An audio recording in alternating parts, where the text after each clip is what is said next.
live, baby. We live. We lit, baby. We lit. What's good, family tree? Let me know that you're in the building by simply hitting the like button straight off the bat, because you already know we're gonna just drop some fire. Let me say fire. We got a fire show for you. Ramadan Mubarak. Yeah, what's good? Oh man, let me get this popping real quickly. Let's get this video up. Family tree, yeah, drop me a little comment with inside of the comment section right now. Yeah, so I know that you guys are actually with me. I want to get some little interaction going on. So yeah, let me get into this actually. Two twos now. One of my good friends, Raf, hollered at me. He's like, "Yo, Kai, you see that show that you did a few years back on Muhammad in the cave and that?" I was like, yeah, I remember that. That was a alright show still. Like, can we get some more stuff for that? It's Ramadan and all that. So, alright, mate, alright, I'll see what I can do. So, we're going to do a little something on that. What I was intending as well is to get you guys in here. I'm trying to figure out, yeah, how to do the, without going on StreamYard, how to get like multiple people inside of the stream. I'm going to figure it out. Yeah, otherwise you lot are gonna have to just come in via Skype and we discuss. So I wanted to bring, because true say, yeah, we're doing Lent right now. And you know, it's Ramadan as well, so it's a nice little mixture of two things. So we're going to drop some Christian information and some Islamic information, as we do. Three Somali minds up in the building. It's good. Spin Barrel up in the building. Boaz Ofundu up in the building as well. So it's really good. Let me actually get the YouTube link actually up as well. So actually, you know what? No, before I even do that, I do think that there is a link. There is a link that you guys can come through on for. Give me a second. I'm just trying to figure it out right now. There is a link where you guys can come in. I've got a StreamYard link set up where you guys can kind of just come through. I will get it up for you guys. Give me a hot second. Oh, turn up the volume, family. Lord have mercy. It should be alright. It's maybe because I'm not speaking into the thing. That's what it is. I'm not speaking into it. So let me know if the sound is sounding good. But I know it's not because I'm not speaking into it. Give me a hot second. I'm just trying to get this video up. Open link in new tab. I just want to go straight to the video. Can we get the video up? There we go. Video link. Let me drop a little message in there.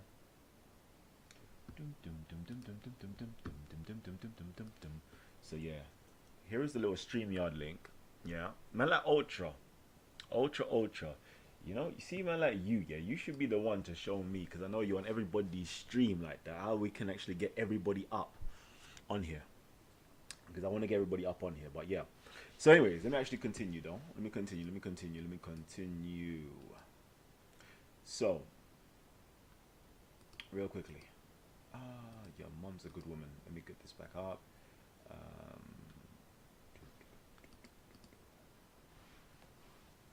Okay, you can hear me loud and clear. Alright. Perfect. So, alright. So anyways, yeah, let's jump into this. I'm Hammer in the cave. So there's this whole like stuff to do with Muhammad being in the cave.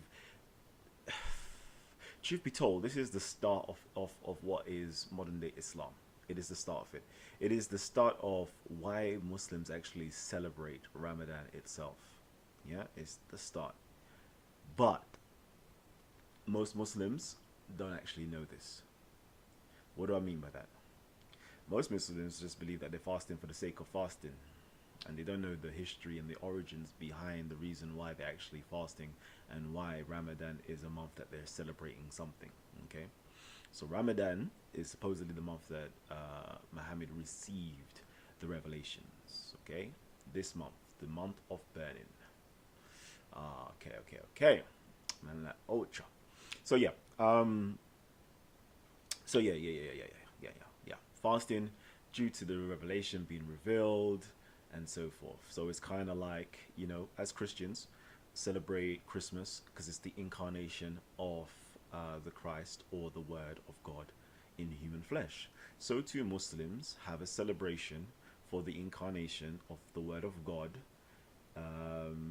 into humanity as such, right? Because it's the word of God is now come down here on earth, right? But it's a different form. It's a revelation rather than Jesus, which was the walking sign or the walking revelation. Anyways, let's get into this. So,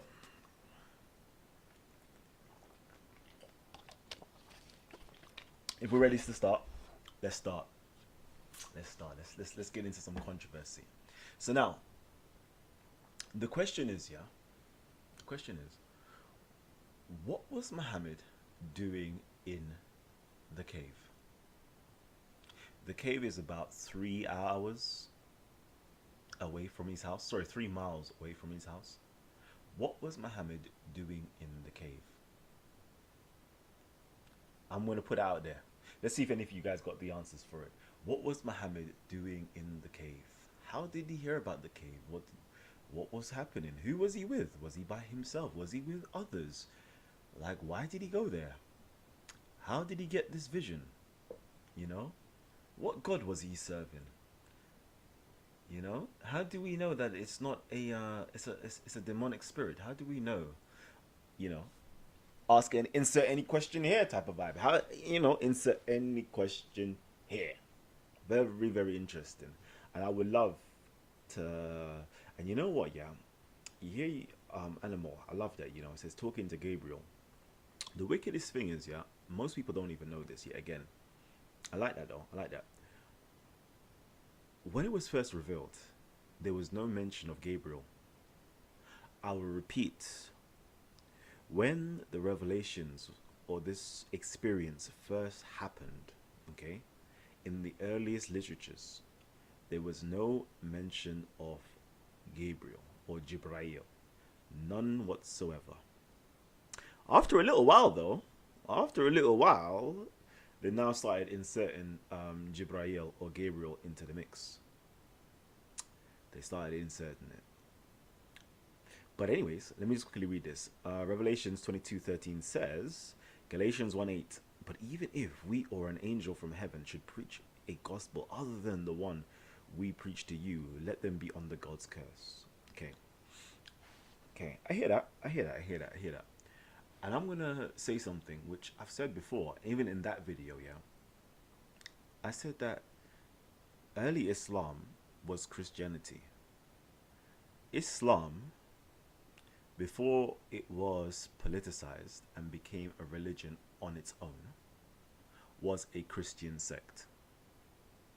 Just the way as Jehovah's Witnesses or Protestantism or whatever you want to call any of these other sects within inside of Christianity is a sect within inside of Christianity. But then let's say Jehovah's Witness might be seen as separate to Christianity, separate to Catholicism, etc. So now it is seen or deemed as a new religion or a different religion. But in all reality, Islam is just a Christian sect. It's a Christian sect. The people around the time of Muhammad saw no difference between what he was teaching and Christianity. The pagans were like, I'm not converting to Christianity, to this Christianity. Like, they were against it, right? They viewed it as Christianity.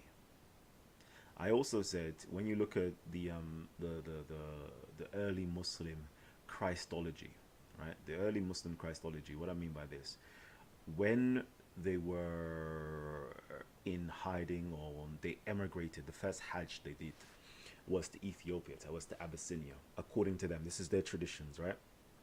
I can't even say we can back this up by history, but let's just say, according to their traditions, right? They migrated to Ethiopia under the protection of the Najashi or the Negus, the emperor. I don't even want to say the Ethiopian king, because he was the king of kings, the lord of lords. He was an emperor, okay? He had various vassal kingdoms and various kingdoms that he ruled over, okay? When they were in court and they said, you know what? Oh, the Meccans was like, you know what? Let me actually try to, like, you know, say the worst of the worst things about about these people to get them in trouble. Yeah, they say something, dirty about Jesus, basically. Very, very disdainable thing about Jesus. They run through the whole Christology. They said, you know what? We see Jesus as the Son of Mary, the Messiah, you know, um, you know, the Word of God, the Spirit of God, etc., that he cast into Mary. The Najashi, or the Negus, according to the story, drew a line and said there is no difference between the difference between you and me, or you and us, is this line. There is literally no difference. They all viewed whatever the Muslims were preaching and teaching, or the early Muslims were preaching and teaching, they just viewed it as another sect of Christianity. That's exactly what it was. Okay? So, I hear you. Some people, don't want to look at Islam like that. But when you truly look at Islam in light of other Christian literature, okay, if you ever study like hagiology, okay, which is like how the lives of saints and prophets and people of that nature, like how they're writing about them, it is literally the same thing. Literally the same thing. Okay, hold on. Hold that thought. Let me actually do this. Insane that. I like that actually. Since I brought that up, let me actually go into something with that. Let me go into something. This is the time where I actually would love for somebody to just come in and I can actually speak with. I can have somebody in speaking and I fill in the gap. Let's see if I've got this StreamYard link. Give me a hot second, family. Alright. Let's do this. Invite. Boom. Copy this link. Let's get back onto Google. YouTube. Boom. Yeah, don't worry. I'm just away from the mic. Okay? Boom. StreamYard link. Hopefully that's okay. Let me see. Boom, boom, boom. I wonder. Let me share this.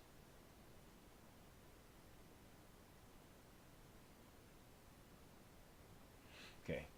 I'm going to open something up a little bit because I like that. Turn me up. Let's get it. Some people say Islam was started by Jews, Kalam. No.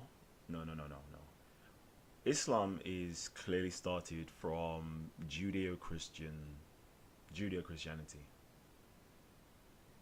Yeah, Judeo-Christianity. It is... You know what? Yeah, I can get into something, You're going to make me... I might have to get into a little something, You're making me... Ooh, okay. I'm going to get into a little something. Give me a minute. Yeah? Gabriel or somewhere there before Islam.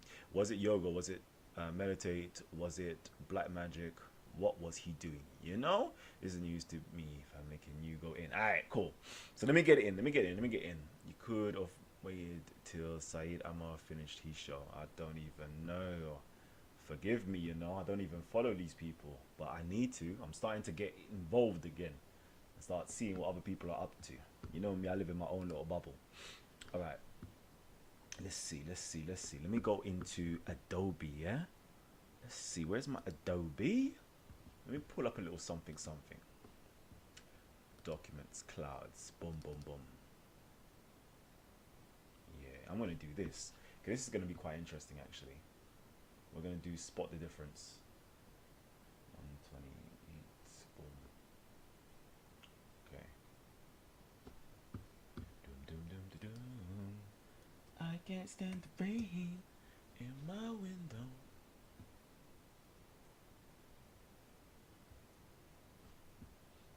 My thing is moving slow. Okay, let's do some sharings of screens.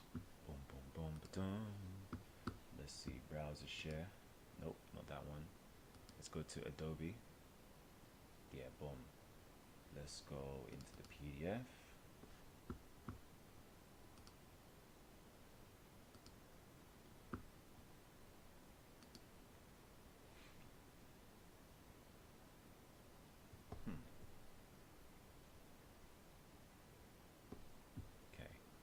I'm gonna drop something in a hot minute, family tree. Give me a second. let's go to page 126. 126.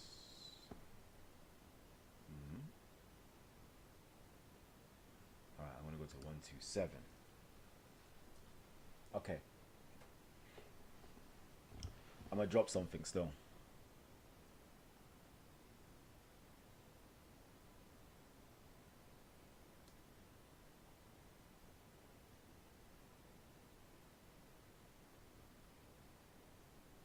Okay, cool. Yeah, yeah. I see what I'm gonna do. Yeah, I know exactly what I'm gonna do. All right, boom, boom, boom, boom. Jeez. All right. You ready, family? You ready? You ready? You ready? Ready? We're gonna drop some heat. We're gonna drop some heat. All right, cool. So now I remember. So, anyways, yeah. So if you haven't seen my past show, it's about 3 years ago. It was called Muhammad in the Cave. Yeah. And I was dropping some bombs in there, and I'm gonna continue to drop a few bombs. Okay. So, anyways, in there, I discussed a particular individual. Okay. So if you know about the lead up, like the major events, if you follow the Sirah of Muhammad, okay.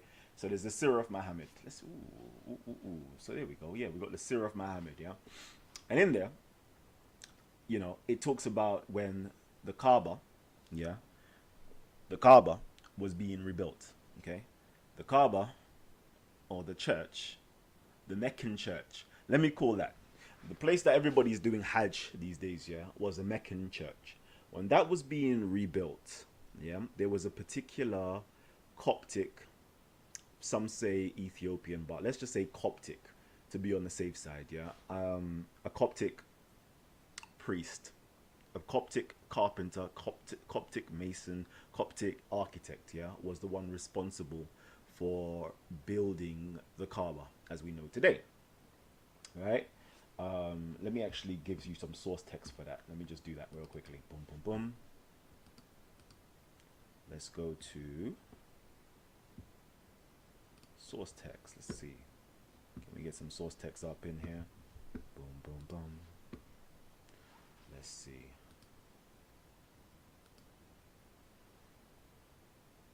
Okay. So, all right, cool. Let's see if I can highlight and it will come up. Yeah, there you go. There we go. There we go. There we go. Okay, cool. Cool. Anyways, let's just read from here. It says here, the sea had cast ashore a Jeddah ship belonging to a Byzantine trader. The ship had broken up, so they took its wood to use for the Kaaba's roof. Okay. Al-Umawi said, this ship belonged to the emperor of Byzantium. Okay. And was carrying building materials, marble, wood, and metal. The emperor had sent this off with Bakum, the Byzantine, for the church the Persians had burned, belonging to the Abyssinians. When it had reached its anchorage at Jeddah, God had sent a gale which destroyed it. All right. So let me just give you a little background. So this is 5 years before Muhammad receives his first revelation. This is the whole story of when, what was happening. They all asked for, the Alameen, the most trustworthy one. Like, he should be the one to place the black stone in a particular corner and all them things there. So that's like, the backstory before, like from beforehand, he was always known as trustworthy. So whatever he says, we shall all follow behind and so forth, all right? But anyways, in this story right now, it's talking about when the church was being built, or the Kaaba. Let's say Kaaba for now, but it's a church, right? Why do I say it's a church? Because they do their fancy work, yeah, they do their fancy work, right? But supposedly, the materials on the ship the materials that was used to build the Kaaba, okay? Let's dial that in. The materials that was used to build the Kaaba, yeah, was meant for an Abyssinian church. It was meant for, supposedly, the Persians had burnt down an Abyssinian church. So the Byzantium king was trying to, show its love, throughout Christendom, and, donate or offer up these materials for the rebuilding of the Ethiopian Abyssinian church. All right. So the materials that was used was marble, wood, and metals. Yeah. And the emperor has sent off with him back home for the Byzantium church. Okay, very important name there is back home. Okay, so Ibn Ishaq also tells of the story. In Mecca, there was a Copt who was a carpenter, and so they had available to them of what they needed to repair the Kaaba. Okay, now, now, you know, if pagans built Kaaba, then why is it Islam? Is it Islam? Abraham built it. Sometimes you have to stop listening to what Muslims say because they're following propaganda rather than history. Okay, I always say just assume, and I don't mean it bad. Most religious people just assume that they're lying to you, not because they are trying to lie to you. It's just that there is a propaganda machine that has been created and churning out lots of propaganda that's not intended to be truthful, but intended to be persuasive, convincing, and uplifting for whatever they try to propagate, or whatever concept or whatever they're trying to sell, basically. All right, and most people don't know that they're buying into this propaganda, and they start to repeat the propaganda. Okay, and never taking time out to really analyze and critique and think about the propaganda that they are actually espousing and spewing. Okay, so let's get into it. So now this Kaaba, yeah, was built from church materials, right, by a Coptic carpenter, mason, architect who was meant to rebuild an Abyssinian church. But supposedly this place called Mecca, the Kaaba, was supposedly, according to some Muslim traditions, it was supposed to be pagan. Now, you let me know, what architect, carpenter, mason who is a Copt, i.e. a Christian, yeah, that belongs to the Coptic church, under the patronage of a Byzantine king or emperor, yeah, would now rebuild a pagan church, a pagan temple. It don't make no sense. It don't make no sense, But let's pretend. Let's just say we have a sheikh from Saudi Arabia. He's now sent to build a mosque in India. But the Hindu people there said, "Oh, can you build us a Hindu temple for us, mate?" It wouldn't happen, would it? So we know that really and truly what was really being built here was a church. A church with inside of Mecca. What Muslims are going to pilgrimage around was originally a church. But that's a story for another day. We'll go into that story another day. We'll talk about the statues and the artwork, the Christian artwork that was actually inside of the Kaaba, which was a church. We'll talk about that another day. But for now, we won't. We'll talk about another day where, it was taken over supposedly by pagan influences, right? There was, other statues and stuff now placed inside of the Kaaba. And Muhammad wanted to destroy and eliminate all these things. But what happened was, he's like, you know what? Destroy everything. Destroy everything in here. I don't want to see it again. Don't want to see it again. But, yeah, this is live, baby. But, you see this picture here? This picture here? Man, covered it with these arms, This picture here? Don't destroy this. Rub off everything on the walls, but not this. And what was that? What was that, everybody?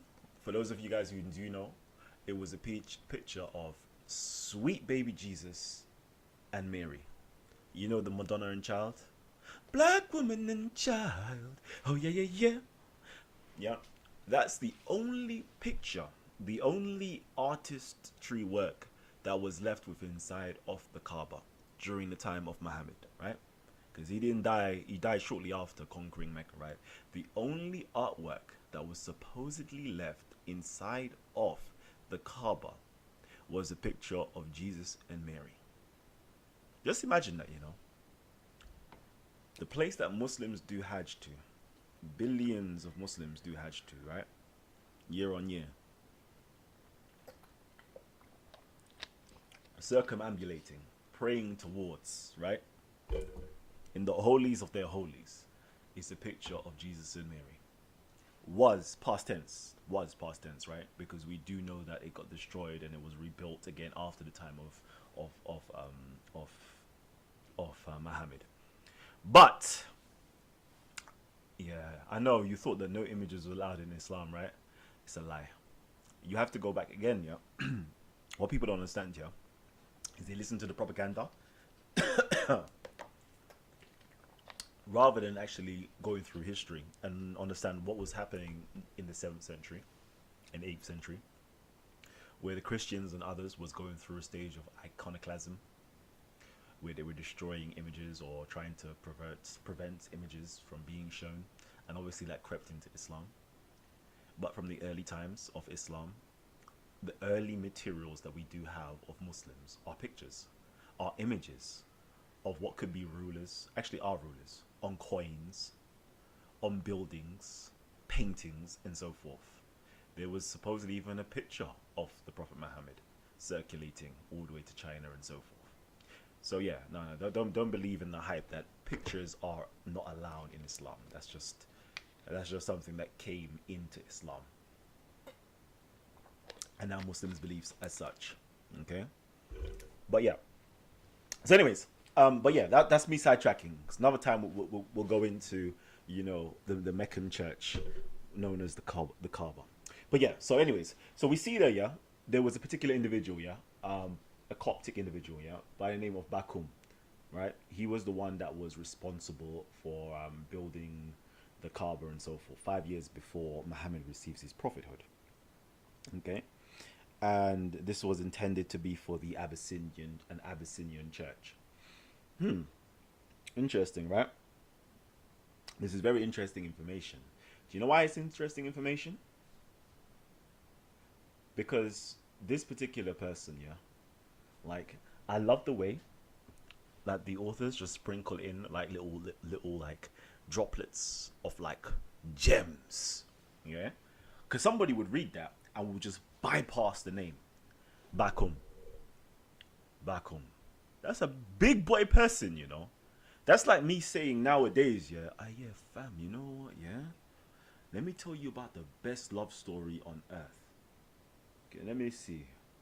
Yeah, Superman and Lois Lane. Let me tell you about the best love story in the world.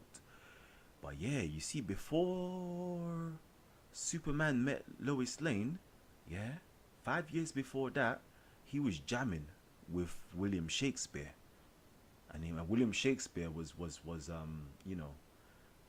took him to his fortress of solitude, or whatever it's called, You'd be like, hold on, what are you talking about, fam?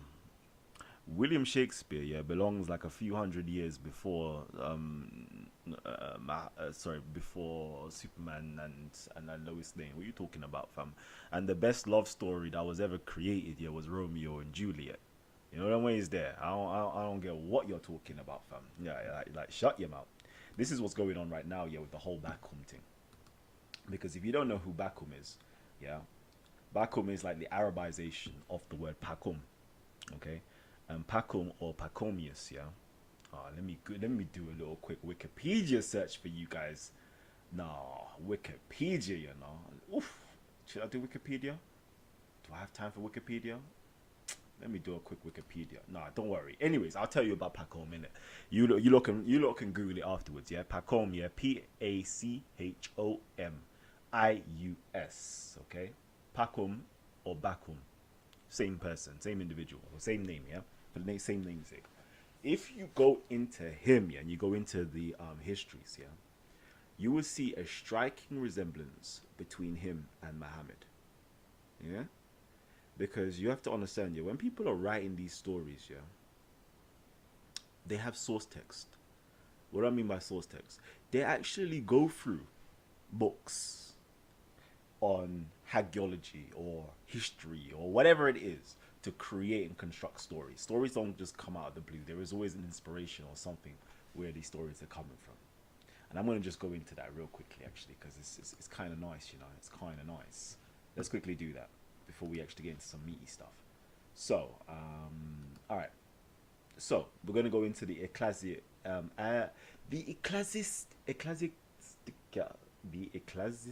Oh my gosh.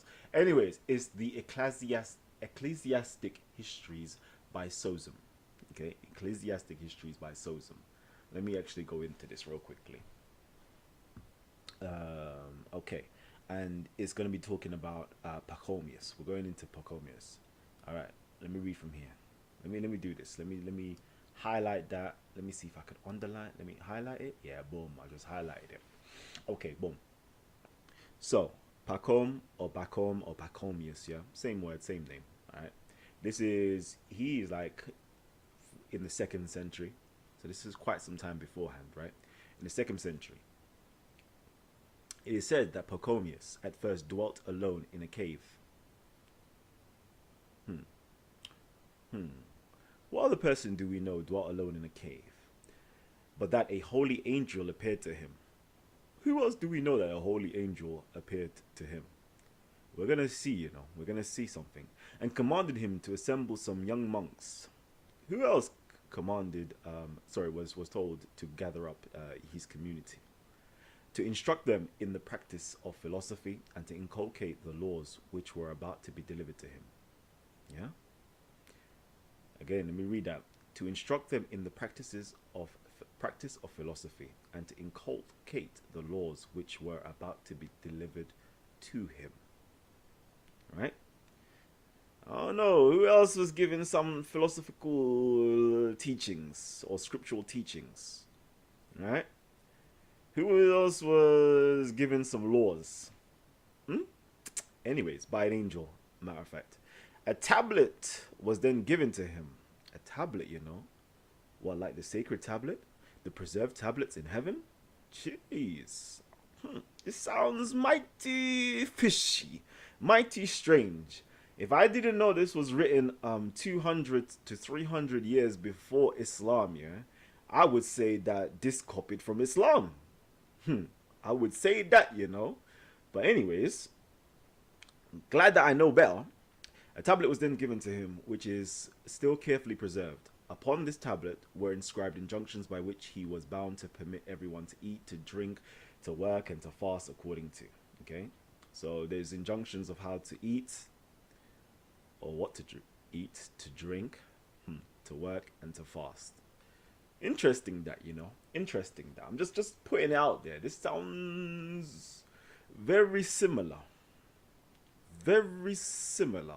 It's the same motifs and tropes and themes that Islam picked up.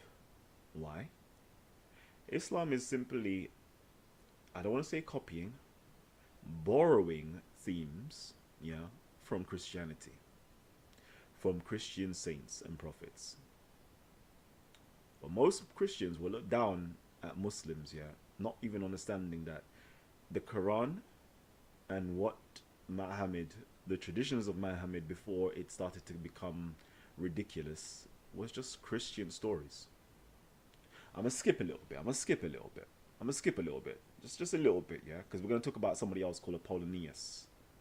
Okay, what's this? These were the laws by which Pachomius ruled his own disciples. He's a white man of great philanthropy and piety. He could foresee future events. Raw, so he, what, like a prophet? Swear down. And was frequently admitted to intercourse with the holy angels. Wow, scheme? I heard about another individual that spoke to angels and was able to prophesy. Right? This is just Christian literature. But anyways, all right, I want to speak about somebody else real quickly. This is a person called Apollonius, yeah? I know it's going to be very faint. Anyways, but about the same period. So this is about the same period of time. This is a history, yeah?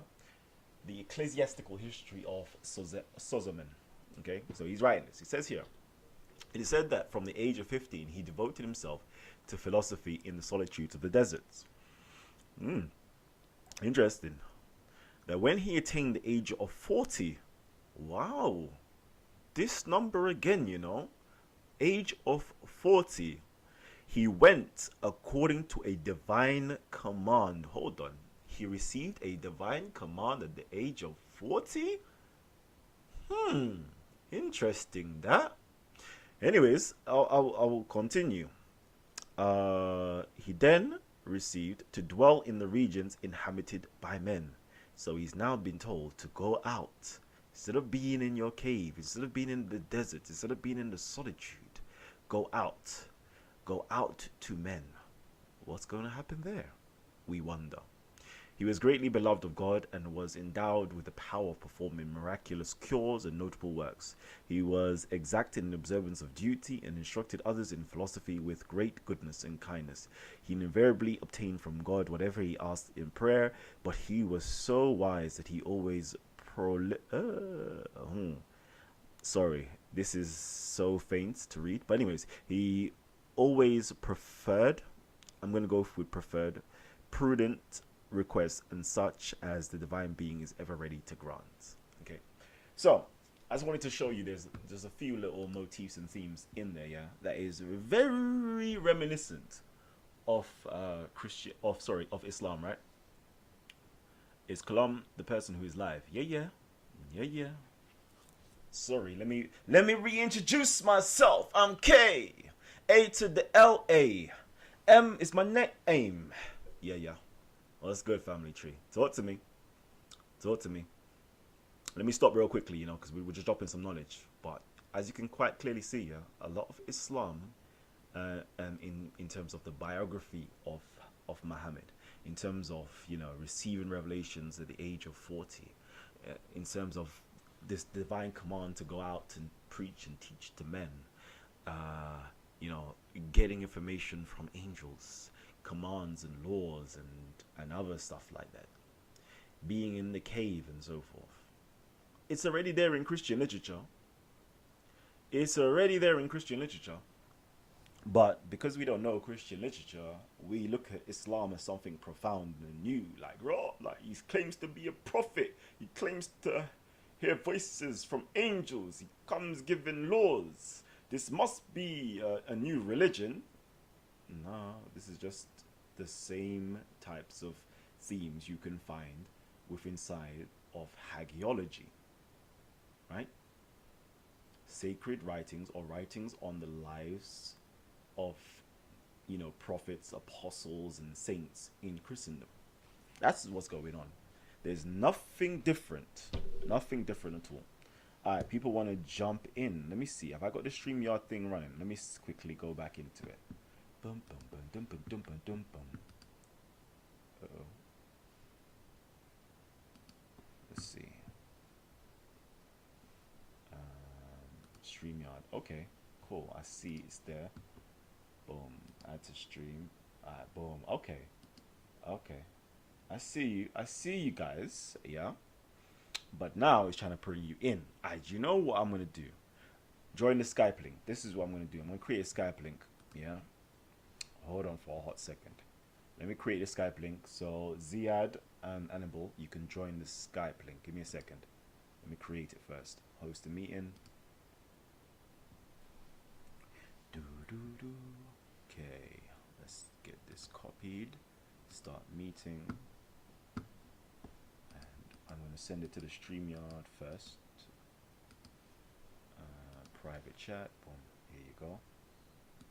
Join that. That's the link to join. Alright, for the Skype. And then, if you're on the YouTube, let's get it. You can join it on here. So yeah, whilst we're just jamming, don't forget to hit the like button, baby. Don't forget to hit the like button. Man said bars are not my strong suit. Oh, come on. That was all right. I was straight plagiarizing Jay-Z, but like, god damn. Let's see. People want to jump in. Okay. We get into a black screen and no comment showing, so most likely I think it's cooking. Okay, cool. You got some people wanting to join. Alright, cool. Alright, cool. So yeah, join the Skype. Let me know if you're in. There you go. Guest user is in. It says. Let me bring up the Skype link. Skype discussion. Boom. Let's get you guys in.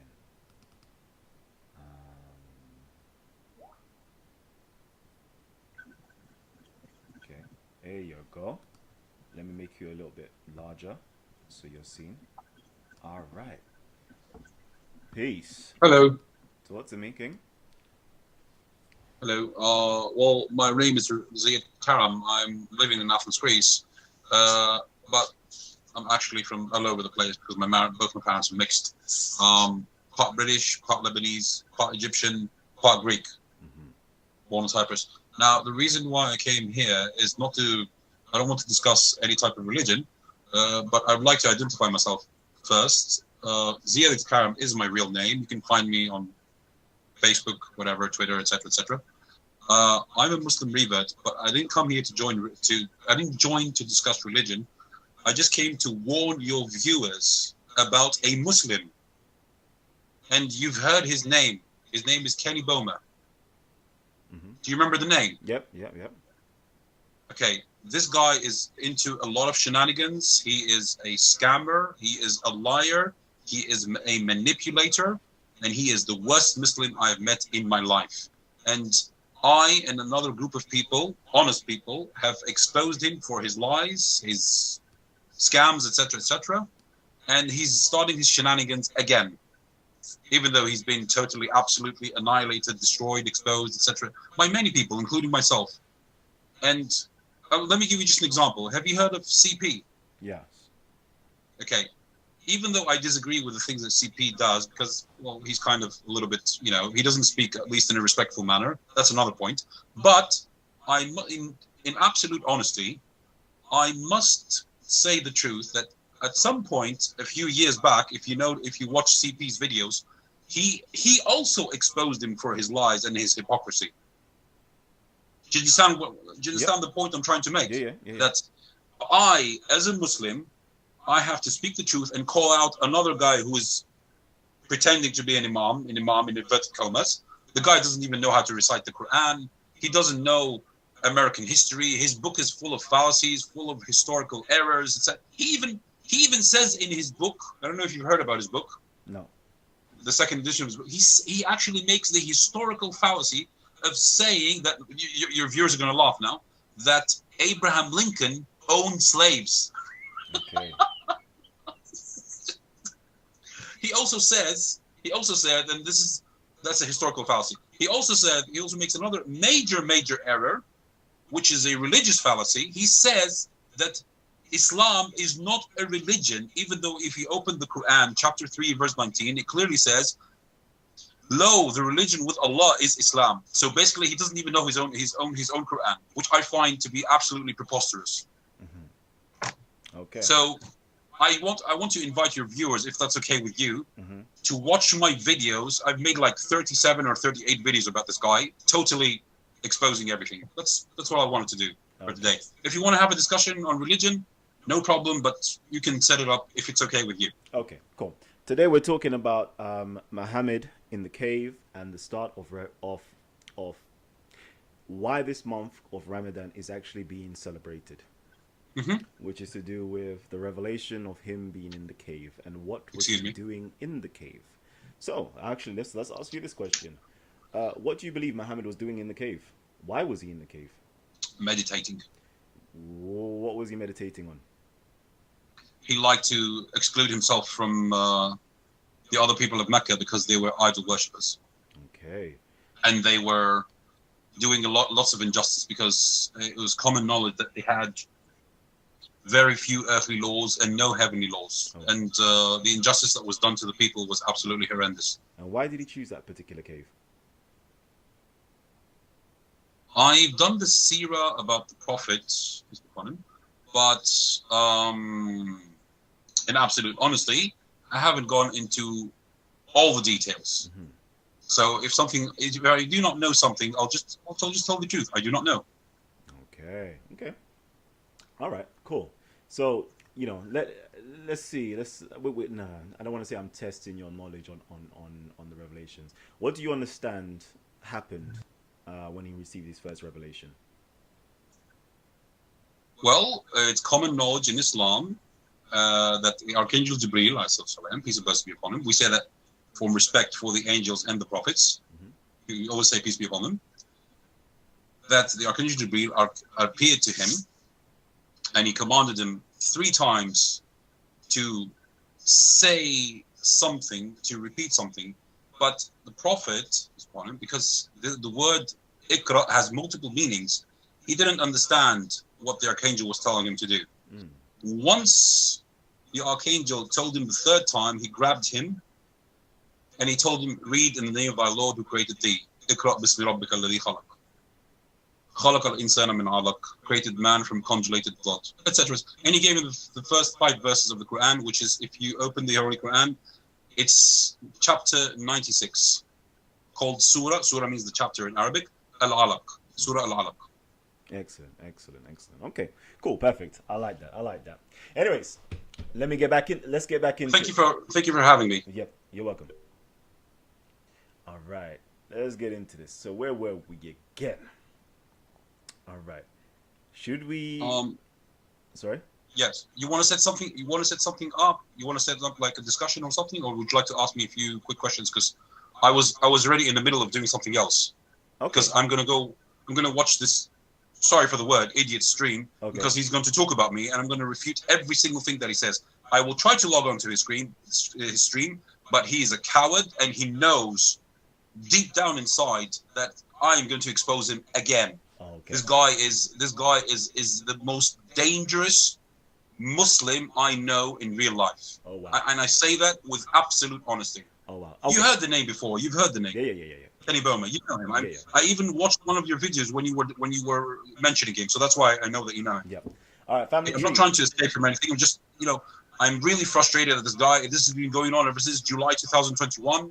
Wow. If you watch my videos, you see how right I am, especially the one called "The Ending of CCTV for Good." Keep that in mind. If you could, can I share that with? Can I share the link with your audience? Is that okay? Yeah, that's fine. Okay, great. I'll leave you to continue what you were doing. Besides, I didn't come here to discuss religion. Okay. And I'll catch you sometime, okay? All right. Peace. Great. How do I exit this? Do I just close the tab? Yeah, close it down. Okay, thank you. Take care. Actually, stay there quickly. Stay there. Family, Cheers. Do you have any questions for the brother? Sure. Do you have any questions? Let me know, family. Do you lot have any questions? Yeah? If not, we're going to give you like a little 10-second countdown. If not, we can keep it moving.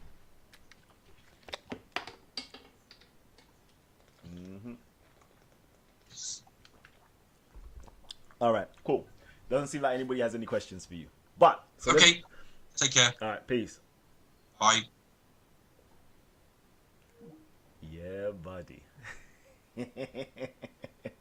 Hey, he came on with the drama for real, Jeez, Kenny Bowman. For those of you guys who don't know who Kenny Bowman is, he's the one who had a debate with David Wood on the age of Aisha. Okay. And he was very indifferent to what he actually believes or wants to say he believes. Muslim bashing another Muslim hater, comedy at its finest. Lol. Says somebody in the comment section. I was reading the comments, baby. I just got back breaking fast and that. Oh, jeez. Hey, how's the fasting going, family? How's the fasting going? Let me know. So anyways, let's get back into it. What was we discussing? Anyways, so we're talking about Bakum or Pachomius was a Coptic individual that was said to have rebuilt the Kaaba using church materials, etc. Okay, and Muhammad had interactions with him. Okay, now if we go back into the Pachom namesake, we find out who Pachom or Pachomius was in terms of the famous Pachomius the Great, what he did, and he seems as though he was very similar in certain regards to the Prophet Muhammad, i.e. the same types of things happened, the same going into a cave, having solitude, receiving revelations from an angel, receiving a law, preserved tablets, teaching his community how to eat, fast, work, all these other things here. Exactly what Muhammad did also. So, it's very interesting. And it's just to show that if you're not clued up, you don't understand that this is all in line with Christianity. Islam is just another sect of Christianity. Somebody asked me, was it Jews that created Islam? No. Muhammad came from, or the creators or inventors of the Quran, right? Or chapters of the Quran, or the Quran itself, clearly come from a Judeo-Christian background with a little bit of hermetic slash mysticism teachings. Okay, that's the background they come from. Why do we say that? Because quite clearly, if you are a Jew, right, you have not accepted Jesus as the Messiah. Jesus does not fulfill the criteria of what it was or is to be the Messiah as a Jew. Jews have a very negative disposition against Mary and Jesus. Okay, if you go into the Talmud or the Toledat Yeshu or other little treaties as well, you'll find whoever created the Quran, i.e., let's just say Muhammad. Let me just stick with Muhammad. Muhammad, although he has good knowledge of the Torah, very good knowledge of not just the Torah though. Although he has good knowledge of the Torah, he has very great knowledge of Christian text, biblical text, extra biblical text, apocryphal text. He has great knowledge of Christian histories. He has great knowledge of refutations for Christian heresies and so forth. Okay, so clearly this person has access or has information or knowledge to do with Christianity and not simply a Jew. A Jew wouldn't write certain things that's praising Christianity. It just wouldn't happen. Okay, let's go. Jews waiting for a Messiah, not a Muhammad. A little bit of a yes and a little bit of a no. A little bit of a yes and a little bit of a no. Jews are waiting for a Messiah, not a Muhammad. For some Jews,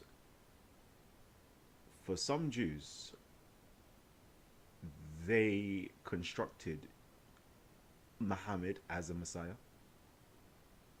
Whoo! Bomb! That's a bomb right there, you know. That's actually a bomb. That's a bomb. That's actually a bomb. For some Jews, they constructed Muhammad as a Messiah. Why do I say that? You would have to go into some stuff, you know. Let me see if I can bring this up. Let me bring this up quickly. It's that letter. What's that letter? What's his name? Let me drop that quickly. That's why you have to go into the next computer just to get that information up. Give me a second. And again, if you want to join the link here, join the link. Because we're just doing a nice little something where everybody can get involved in. Give me a second. Let's see. What's his name now? Let me type in Metatron. Ooh, let me actually share my thing with you so you can see exactly what I'm doing. Browser share. Boom. Window capture. Boom, boom, boom. Cool. Chrome new tab. Okay, cool.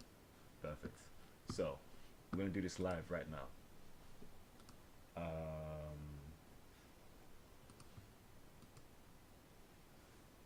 Boom, boom, boom. What's his name? What's his name again? I don't even know his name. Let's type in Metatron. Cave. Jew. Give me a second.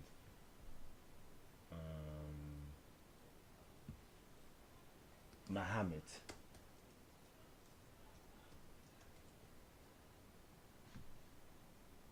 Let's go there. Okay.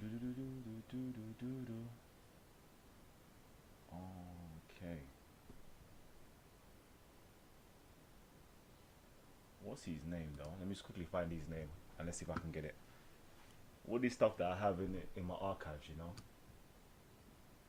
But I can't even bring it up right now. Let me just find his name so we can go there real quickly. Okay, there you go. The Secrets of Simon Ben Yochai. Jeez, what you know about Simon Ben Yochai, you know? Oi, oi, um, let me type in Metatron.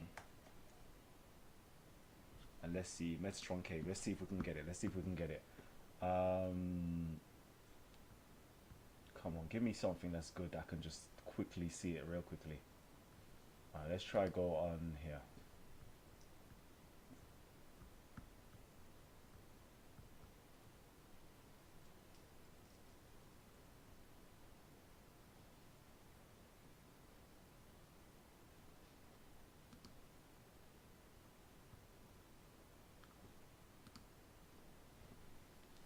Come on, see?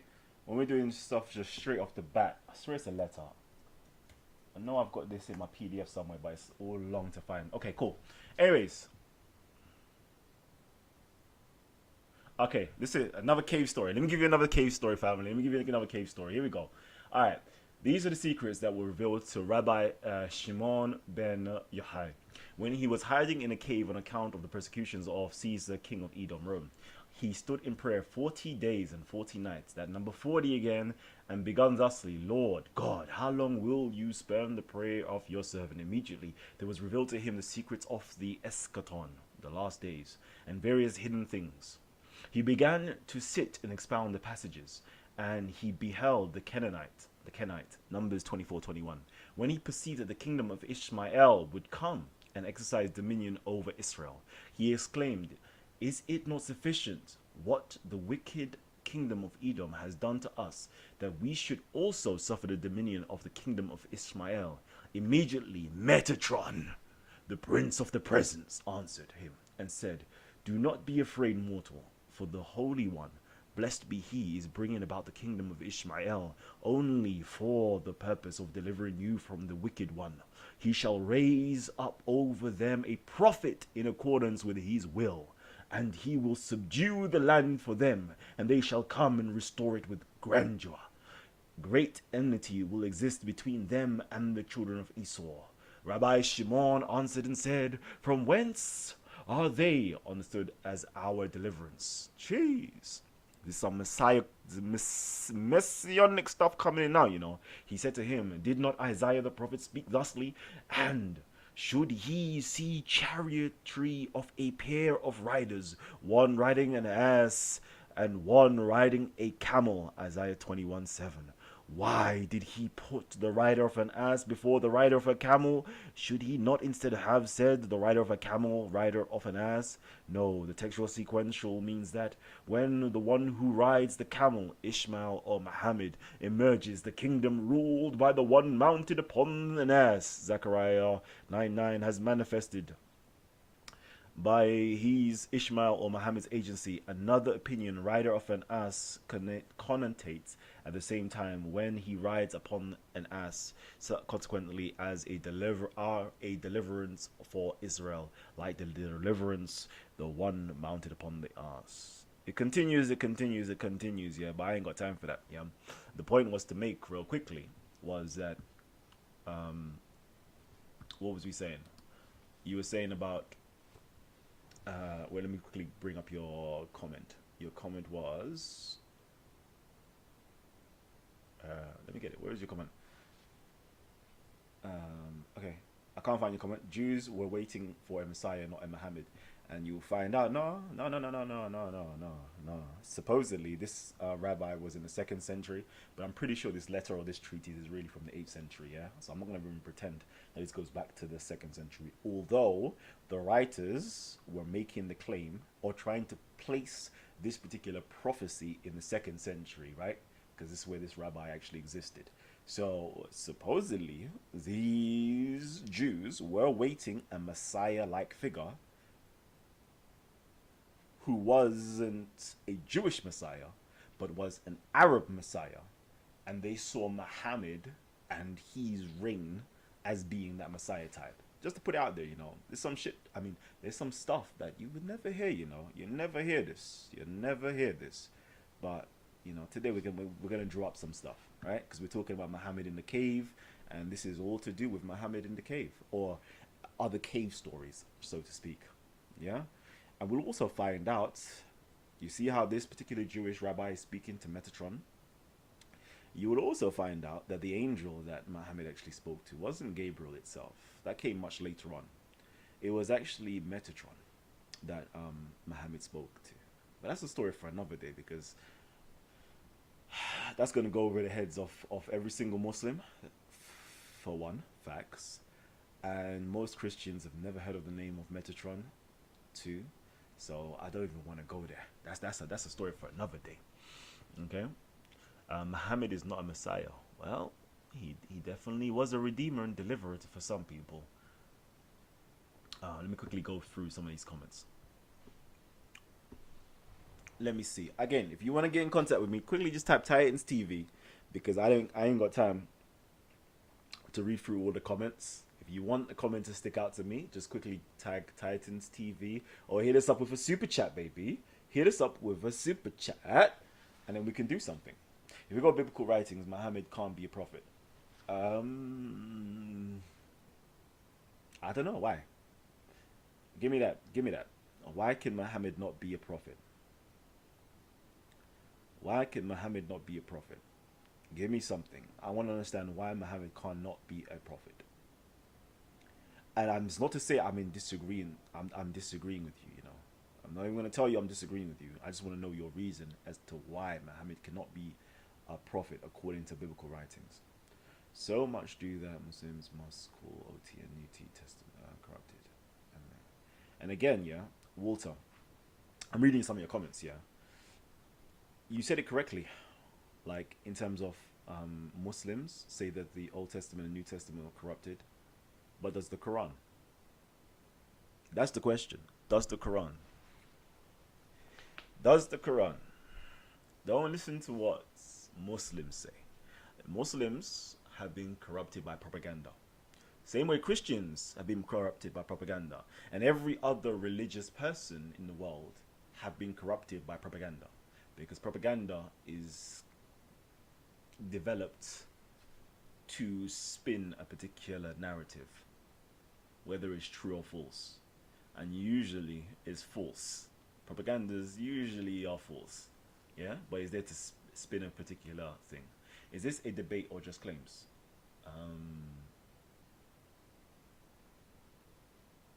There's no two sides to argue as of yet. We just bringing some information out, baby. But if you want to come on in and discuss something, feel free to come on in. There is a Skype link that's there. Come on in. Come on in. Okay? Let me just make sure I put out the Skype link for everybody who wants to join can join.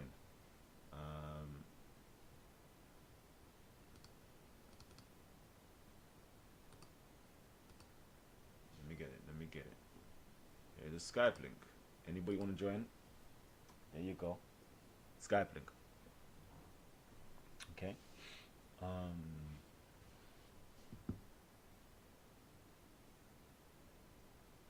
Let's go. Muhammad does not follow the Bible. I don't know. You tell me.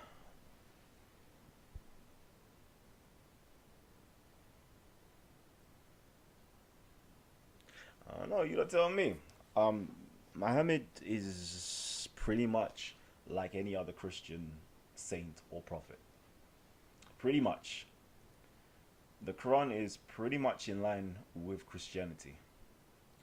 Might not be in line with Western Christianity. Yeah. It might be a little bit distinct from Western Christianity, but it's Eastern Christianity all the way. Oriental Christianity all the way. Coptic, Syriac, Armenian, Ethiopian Christianity, it's freaking all the same thing. All the same thing.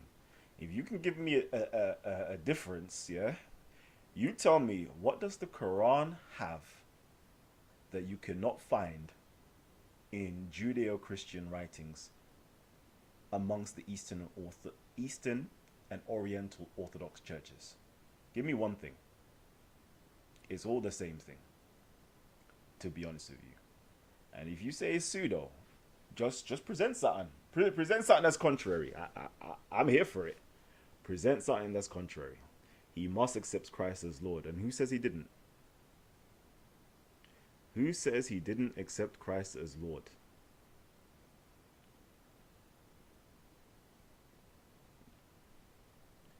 I want to see where he does not accept Christ as Lord.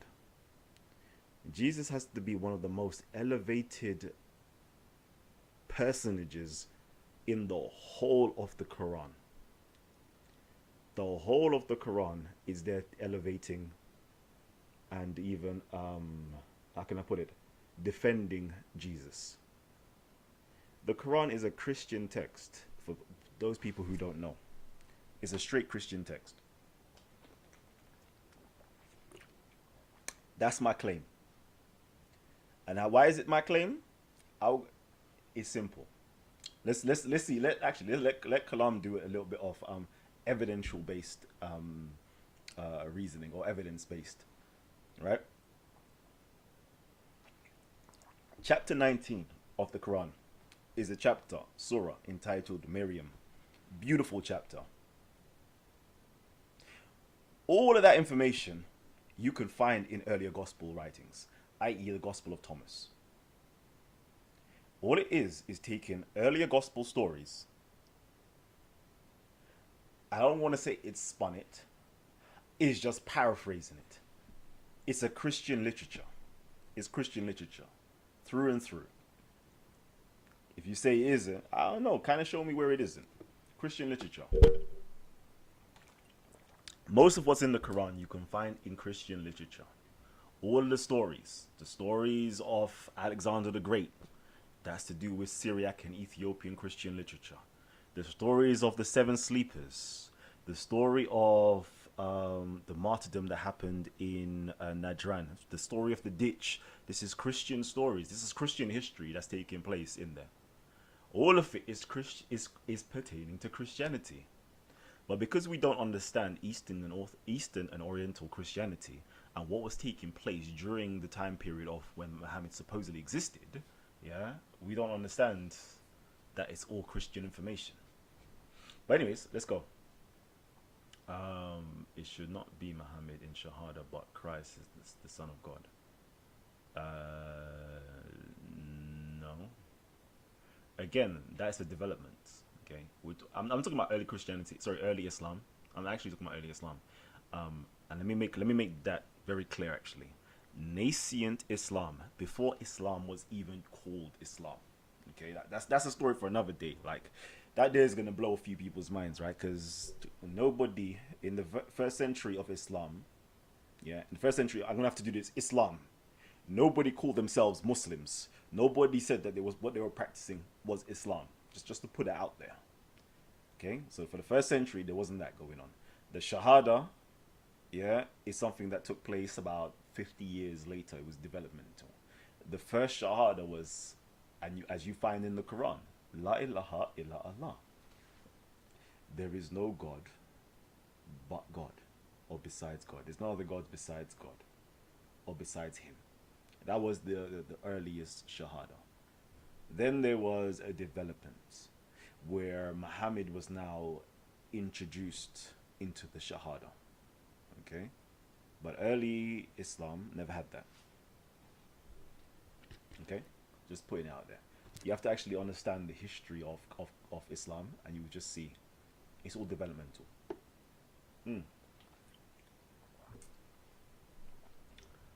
Okay.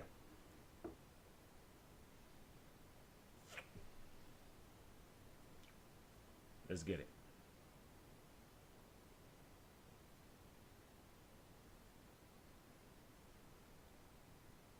Muhammad denied the resurrection.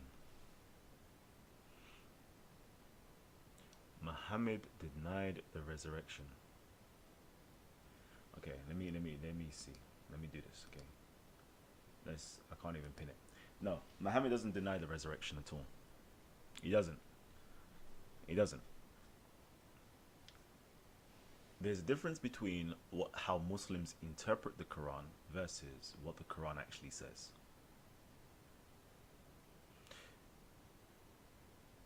The Quran says that Jesus is with Allah.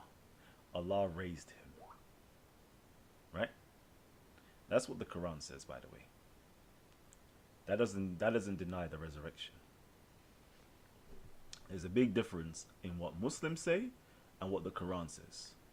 And most of the claims that are being made against the Quran, against what Muhammad taught according to the Quran or whatever else, is not based upon what he actually said or what the Quran said. It's based upon what Muslims say. Because it's another fallacy. Early Muslims did not, how can I put it, did not believe Jesus wasn't crucified. Later interpretations then started to think that Jesus didn't get crucified. Docetism started to creep in. Then other forms of heresies started to creep in, based upon reading something and understanding something, and then trying to create their own understanding. Right?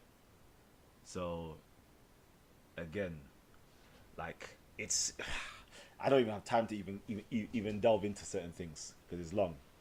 I just tried to join the chat, can't hear anything. Well, try again. I saw you joined, but you didn't say anything. You have to say something. Next time, say something, and you'll see yourself in there. Who is Allah? They say there is no other God besides Allah. Why not? There is no other God besides God. Why does Allah name get mentioned? They say there is no other God besides Allah. Why not? There is no other God besides God. Why does Allah name get mentioned? They say, okay, so if you read La ilah, so illah is like a generic form of God. Illah. So La ilah, there is no God. Okay? We're negating gods. Okay? So, which is quite funny, right? This is very funny. Why is it funny? Because this is the philosophy that Muhammad taught, or Islam, or the Quran was trying to teach. But most people don't even get it. In order to be a Muslim, you must first become an atheist. Okay, so my girl's in here. Let me just quickly get sure. Okay, there you go. But I can't see her. She's here, but I can't see her. All right. Anyways, to be a Muslim, yeah, you must first become an atheist. And that's going to sound mad, right? But if you listen to the Shahada, it says, La ilah, there is no God. You must first deny God, or what people would conceive God to be. But it continues though, except La ilaha illa, except Allah. So there is no God except Allah. So you must negate and deny every other thing that you would perceive, or people, the false conceptualization of God, to come to the real understanding and conclusion that there is something, which is the God, or the true God. All right, very interesting concept that goes over most people's heads, but that's a story for another day, eh? What language did Jesus speak? He would have supposedly spoke Aramaic. Supposedly spoke Aramaic. But if the other stories of him are true, he could have possibly spoke Egyptian, and he could have possibly spoke Greek, if the other stories of him are true. What do I mean by the other stories? The other stories of him being in Egypt. If those stories are true, then he would have spoke these other languages. But Galilee, where he's said to have supposedly come from, the language there would have been Aramaic.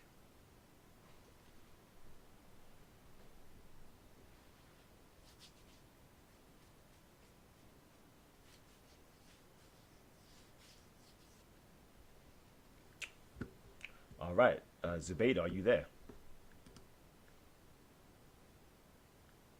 Zubaydah.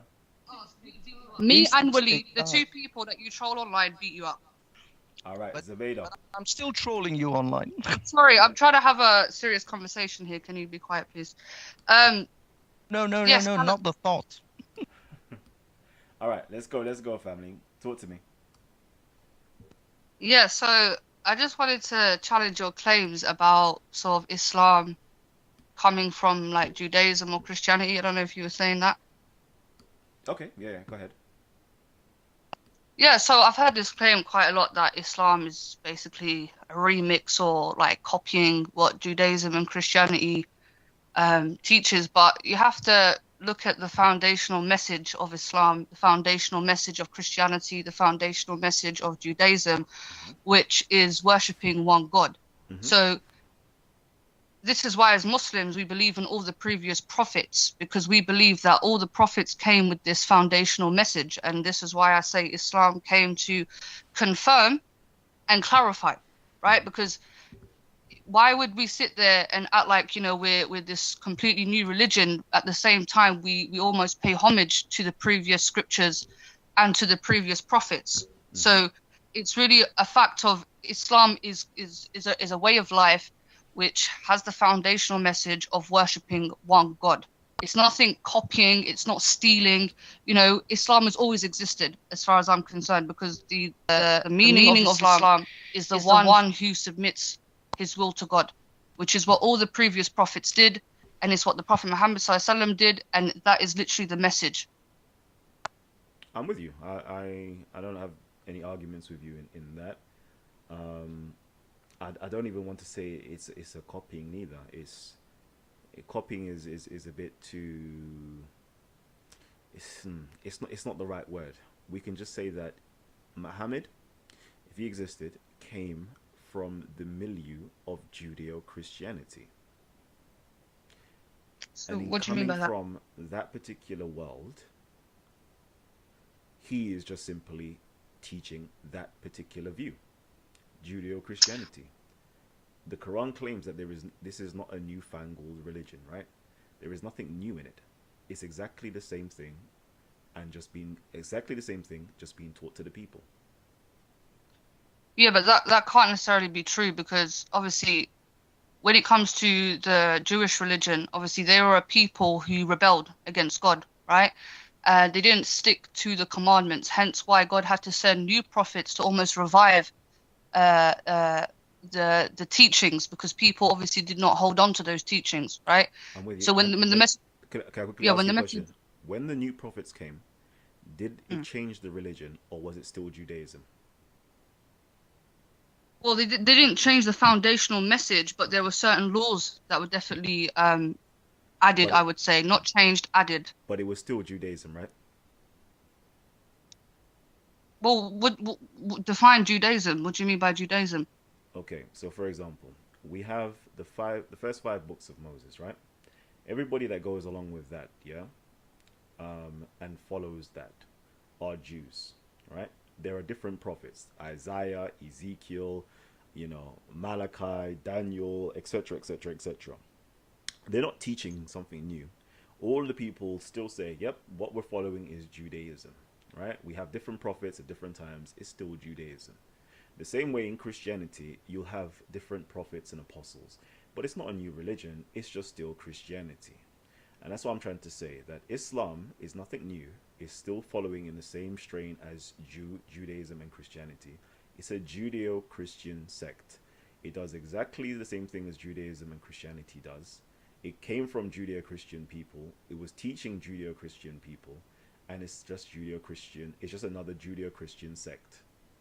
So can I ask you this, right? I would go further than that. I would even say, if we're going to make this argument that we're getting it from Judaism and Christianity, the oldest of the Abrahamic faiths is obviously Judaism, but I hope you do know that obviously there were previous prophets prior to the Jewish prophets, like Prophet Noah, Prophet Adam, who were also preaching one God, and at this time there was no Christianity and Judaism. So I would say that we're following something much further than that, which would be classed as Islam. Okay. Because if that's the case, then who are the Jews following? Obviously, the Jews did not miraculously come up with this one God concept, right? This is something that existed even way before them. Yeah, it's something that existed way before them, but the only way you know about these other people is via the Jewish scriptures. Well, there was other scriptures. I don't know if you've heard about the Abraham scrolls, because obviously in Islam, the religious scriptures that we have are not just the Torah and the Injil, Yeah. but also we have the Zabur, which would be classified as Psalms, Hmm. the Book of Enoch, which again has been lost or we don't know where that is, and the Abrahamic scrolls. So these scriptures were not preserved. So I'm saying that it's not a thing where we're copying Judaism and Christians, because Judaism and Christians are also copying something else, and what that something else is Islam. Okay, I wouldn't call I would refrain from calling it Islam, um, because Islam is Why? something because nobody called their religion or what they're practicing Islam until the late 700s and 30s, 730s roughly. So No, no, because what you it's see as an Muslims doing anachronism. now, Yeah. what the correct term of what you see the Muslim community is a deen. This is our deen. This is our way of life, what we're following, Yeah. right? And what we're following is Islam. Islam means the one who submits his will to God. So are you saying that Adam didn't do that? Because by definition, let's just go off by definition, the one who submits his will to God. Obviously, Arabic at the time of Adam or Noah did not exist. It was probably Aramaic or some other language. But even in their linguistics, it will still be the definition of what a Muslim is. And they would have been following, by definition, Islam. I hear your argument, but it's very it's anachronistic, okay? Because it's like me saying now, yeah, to you. All right, so you have no problem with me calling Muhammad a Christian, right? Why? Because by definition, that's By not what he by was. definition, he is a follower of Christ, right? No, He's not a follower of Christ. he he he he confirms his teachings, but he's not necessarily a follower of Christ. So he confirms his teachings, yeah. So he confirms his teachings to say they're right, they're correct, Hmm. all right? But he doesn't follow him. So he doesn't Well, follow. So well, hold on, hold on. He doesn't follow what is from God via Christ, but he no, confirms them. exactly. That's what I'm saying. He follows what God says. Okay, but God sent Jesus Christ, right? Yeah. As you know, a prophet, a teacher, whatever you want to call him as, yeah. And by that definition, if you accept Jesus as the Christ, yeah, you are a Christian. Not really, because again, we have to break down the definition of Christian, right? From my understanding, to be a Christian is somebody that follows the Trinity. No, the It's, definition. did the early Christians call themselves Christians? Did the followers of Jesus at the time of Jesus call themselves Christians? No. A little bit afterwards, they were calling themselves Christians. Yeah. Yeah, from who? The Europeans, which basically, with all due respect, bastardized the religion, No, and added a they were European. saying that we are the followers of Christ, right? So we accept Christ, we accept Jesus as the Christ, and that is our person, that is our guy, all right. But you wouldn't accept the designation as sorry, Muhammad being a Christian, right? Even though he accepts and confirms Christ. So it's the same way I'm saying it's not correct, yeah, to superimpose or say now because people submit their will to God that the Jews are now Muslims because they submit their wills to God during the time of Moses. It's not the one. It's not the one because being a Muslim or Islam has certain conditions, right? Right. Certain conditions, and Jews or Christians, during the time of Jesus and during the time of Moses, would not fit into the criteria of what it is to be a Muslim. What do I mean? Muslims don't drink alcohol. Jews, Christians, during the time of Jesus and Moses, drank alcohol. Jews and Christians don't do pilgrimage to Mecca. Jews and Christians, don't do all the different things that it is to be a Muslim. So it's very anachronistic to actually call them Muslims. Does that make sense? Yeah, so I hear what you're saying. So obviously a lot of people ask this question, what about the people who existed prior to the Prophet Muhammad SAW coming, who technically didn't say their Shahada, technically didn't follow what we would call the Sharia and Islamic tenets? Are these people still considered as Muslims? Absolutely. We can even just translate this to the prophets, right? So Moses, peace be upon him, didn't do the Hajj, didn't do the pilgrim, but he's guaranteed to be in heaven. The same with all the other previous prophets, right? And even though they didn't have the Sharia at the time. And again, I have a bit of an issue with the term Jewish or Jew, because again, these people were not referred to as Jews. They were referred to as Beni Israel, the sons of Jacob, right? For me, what I class as somebody that's Jewish is they come from the tribe of Judea. They are a specific sect, right? They're from a specific lineage. So I wouldn't classify these people as Jews. And during the time of Moses, peace be upon him, yes, there were people who would have been considered as Muslims. There were some people who strayed, right? So in order to be considered a Muslim at the time of Moses, for instance, you would have had to have followed the 10 Commandments. You would have had to have followed what Jesus was commanding, right? And the same thing with Jesus. When you say there were people that drank alcohol and blah, blah, blah, I don't know what narrative you're getting that from, because obviously that's the biblical narrative. Do you get what I'm saying?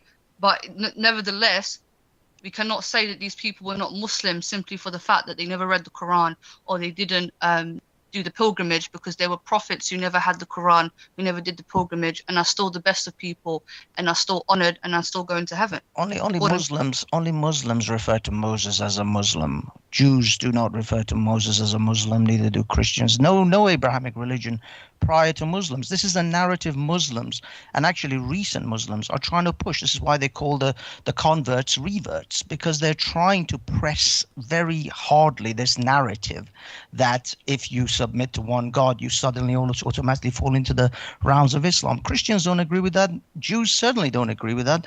This is just a Muslim thing. No other religion, no other Abrahamic faith agrees with this. Just Muslims simply insist that this is the case. It's not that it is the case, just because Muslims say so. Moses and Abraham and Noah and Adam and Jacob, none of these people would be considered Muslim. None of them would be considered Muslim under any definition of any other acceptance of the Abrahamic faiths. This is just the Muslim narrative. So just because Muslims insist that this is the case, that doesn't make it so. No, they are not Muslim. They will never be considered Muslim. And if they were alive today, they would not be considered Muslim. They would not call themselves Muslim. They clearly came with a very different set of beliefs and tenets and behaviors that Muslims do not follow. And Jesus clearly drank wine. He literally gave it to his disciples.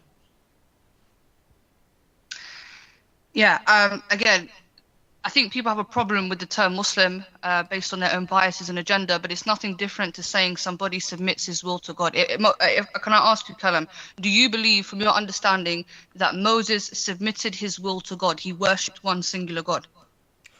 See, again, I hear what you're saying, right? I hear what you're saying. There is a term, called Muslim. And the term means to submit oneself to God, right? Mm-hmm. But what you're trying to do is now place that, because it sounds good, right? Let me create another term. Yeah. Let's see. What's a nice term I can create? Let me create a religion. Actually, let me create a religion. My religion is called Biat Bakbu. Okay, Biat Bakbu. And what it means is to have faith in the Most High. Okay? And I'm going to tell you now that you see Muhammad, he was a Biat Bakbu. Are you going to accept it? Well, again, this is linguistics, my friend. I don't know if people have a problem with the Arabic language, right? But if Yit Bakbu, let's just say Yit Bakbu was an actual term, and it was a language, and the definition of Yit Bakbu was to worship one God, then this is the definition based on that language, based on their linguistics. So, as Muslims, our book is written in Arabic, and we use Arabic terminology. But if it was translated into English, the definition stays the same. But I just feel like when the Arabic language is used, people get frightened and, oh my God, now we No. belong to the Arabs as if we're some No, explicit sect. it's because it has a It's lot just of language. connotations. To be being a Muslim, yeah. Although you want to say it's to be sorry, it's to have it's to believe in God and to submit to God, right? But yeah, let's say okay, so let's say I believe in God and I submit to God, but I don't accept Muhammad as a prophet. Am I still a Muslim? No. Exactly. So all of these prophets would have never known Muhammad and would have never accepted Muhammad as a prophet, right? So they couldn't Well, possibly some be of them would. Like, Muslims. we have a certain hadith, I think it's about Adam alayhi salam, who obviously was in heaven with God, and he saw that Muhammad sallallahu alaihi wasallam's name was written. I think I can't quote directly, but he saw his name, right? And he asked Allah, "Who is this person?" And Allah, I'm just paraphrasing, says that this is like one of the best of creations, and he's going to be from your lineage. So Adam alayhi salam, from my understanding, was aware of the Prophet Muhammad sallallahu alaihi wasallam, and even certain Jews, again, because there were Jews in Saudi Arabia, right? Some of them, generally because they lived there, they were people that traveled, and some of them were there because they knew that there was another prophet coming. And it's the same thing with Christians. The prophet had encounters with Christians, right? I don't know if you know about the famous story when he was in his young years. Yeah. His family stopped off outside a church, and it was a monk that recognized the Prophet Muhammad sallallahu alaihi wasallam and affirmed his prophecy. Right? How did a Christian know that this person was a prophet? Why would a Christian tell somebody that they don't know that you are a prophet? Because again, it is prophesied in their scripture. They knew that there was going to be a new prophet coming. Okay. See, on this point, yeah, we're going to talk about this. You are making a linguistic argument, right? And we have no problem with your linguistic argument of, let's just saying, whatever it is, we can call them a particular term. Let's just, as I said, biat batbu. Linguistically, it means to have faith in God, right? So Muhammad was a biat batbu, your mom is a biat batbu, and so forth, right? But that's one way of saying it. But in the reality of the term, right? The reality of it is terms have other connotations or have other meanings rather than it's linguistics, right? The same way you are saying Muslim, like that's one meaning, to submit to God, and the second meaning is to actually be a Muslim, not its linguistic definition, its actual meaning of accept having the five pillars of Islam, your shahada, your belief in the angels, your belief in Muhammad, your belief in the books, the Hajj, and all these. Differentiating between what it means and how to do it. Okay, And so all I get what these- you're saying. What it means is to submit to God. How do you submit to God? Through his laws, through his teachings, through the foundations and the ideology. Yeah. Right? So what we're saying to, so Okay. I'm saying to you is, we have no problem with using Arabic, I have no problem. I'm not gonna speak for everybody else. I've got no problem with using an Arabic word, to define something based upon linguistics. But don't do a swap and change, meaning like you're saying it from a linguistic point of view, but you're trying to overlap it into its theological implications. The theological implications is none of the prophets that you made mention of, right, or the people during the time of Jesus and during the time of Moses would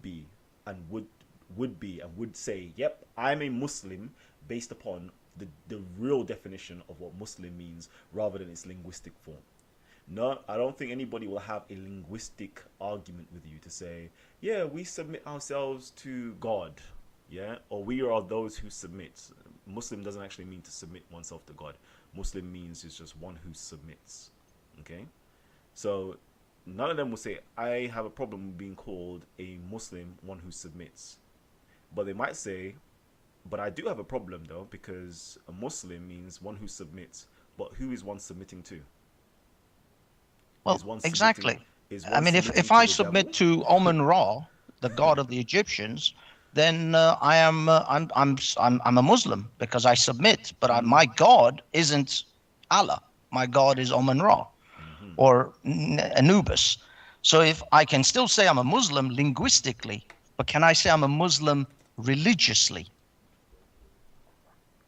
Yeah, I think, Kalam, you've changed the definition of Muslim to No, the no, one who simply submits. that's what Muslim literally, from the linguistic standpoint, Muslim is one who submits. Mu means one of.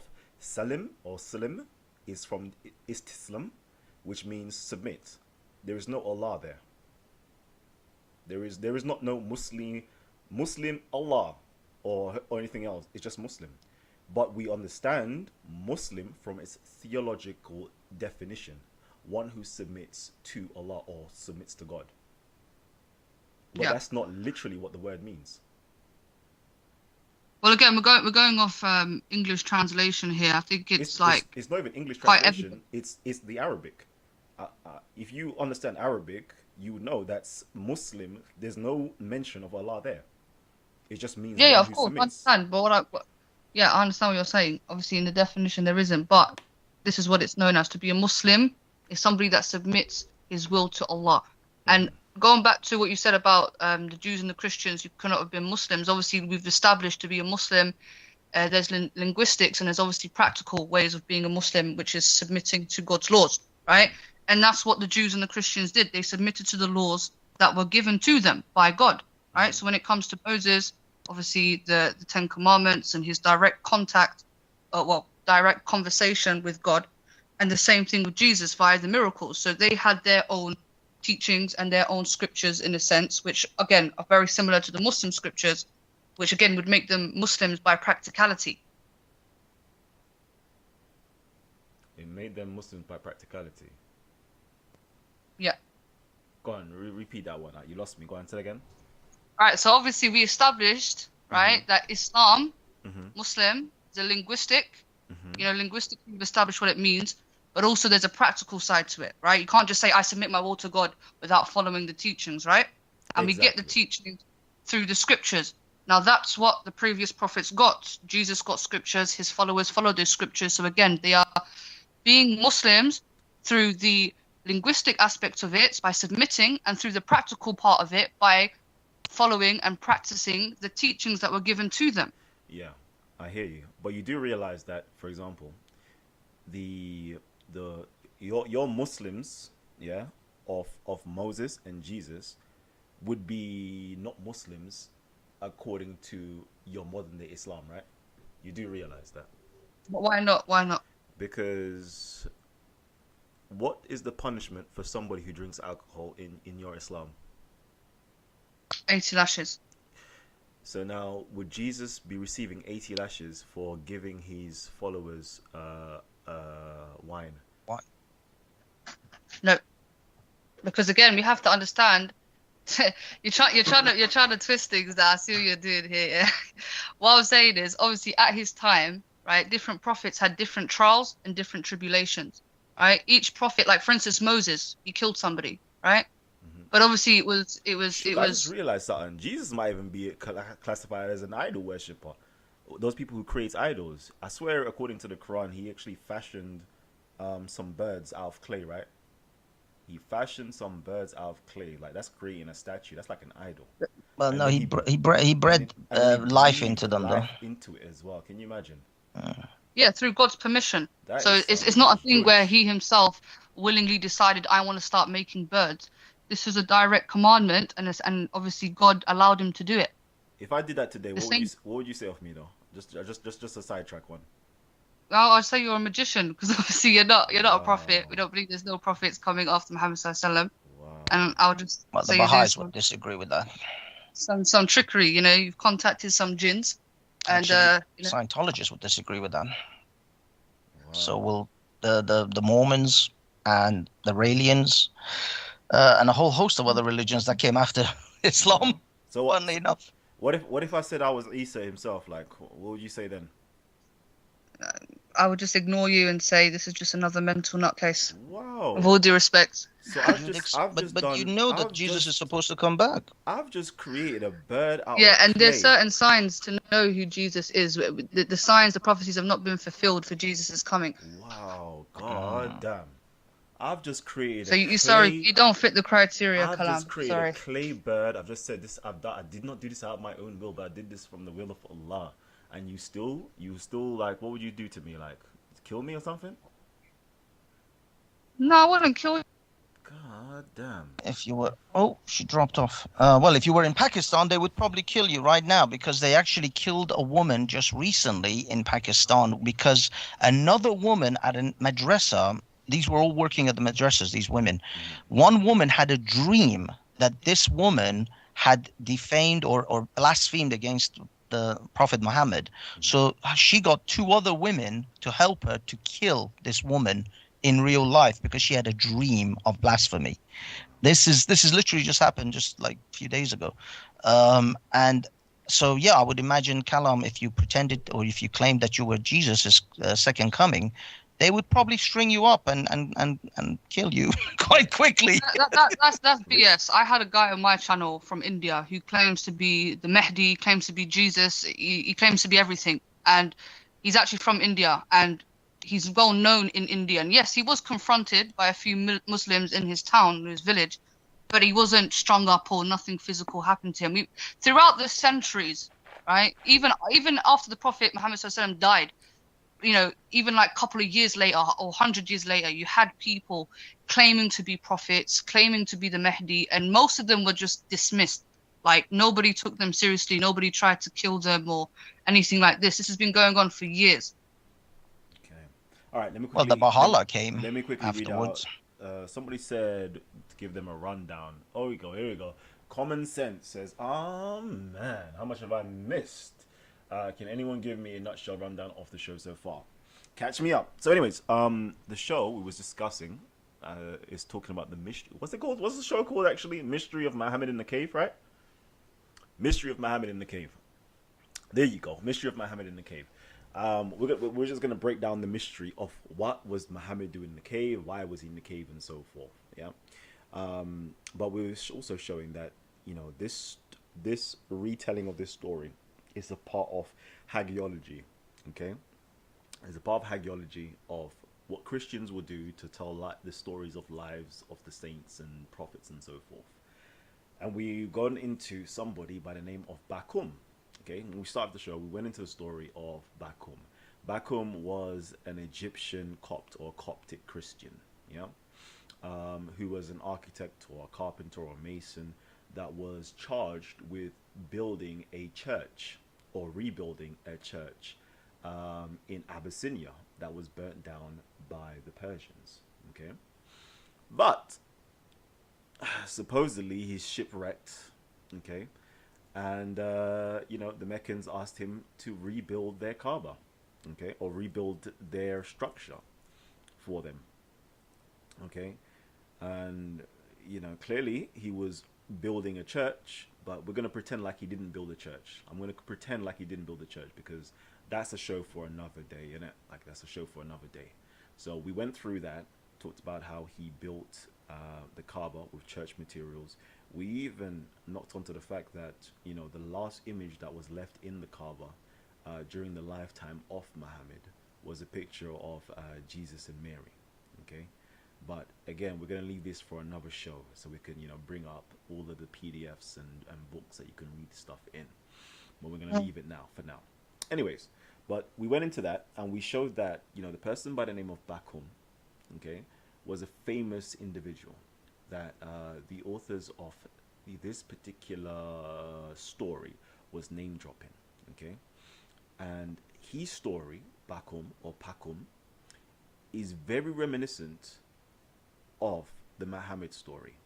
You would almost think that the Pakum story was actually stolen from the Islamic story, if you didn't know that that story came 200 years before Muhammad even came on the scene. All right, or even 500 years. It could even be up to like 500 years before this story of Muhammad was even written. So Pakum was another person who went to the cave, you know, heard voices, got messages from an angel, you know, got some tablets, preserved tablets, literally preserved tablets, you know.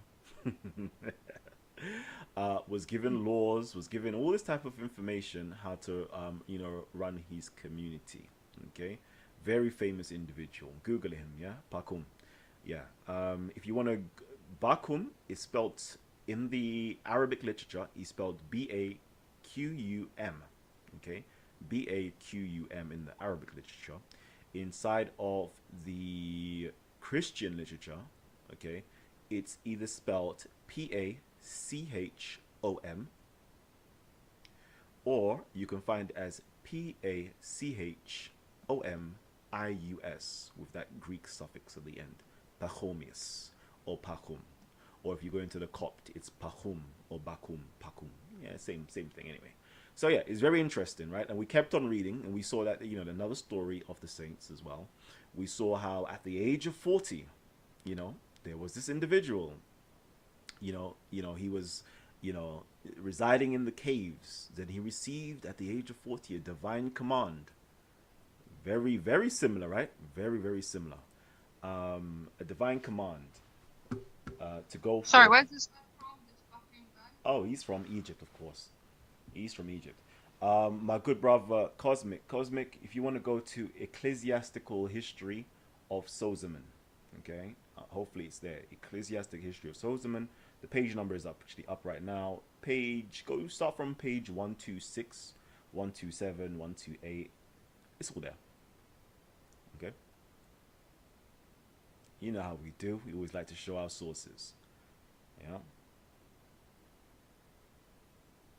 So what's your claim? Are you trying to say that again? There's some copying going on here, I don't say it's copying. It's just simply the writers of the story of Muhammad is just utilizing common tropes and themes. Number 40 being one of them. Being in the cave, we all know why people like him go in the cave, is because they're practicing certain aesthetics. Is it called aesthetics? Aesthetics. Okay. Actually, we haven't even gone into it yet. We haven't even gone into why he was actually in the cave. Does anybody here know why Muhammad was in the cave?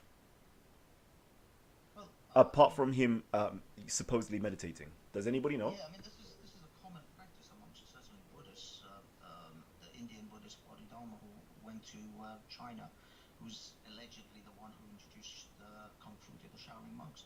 He meditated in a cave for decades, and in fact, his body print was embedded into the rock.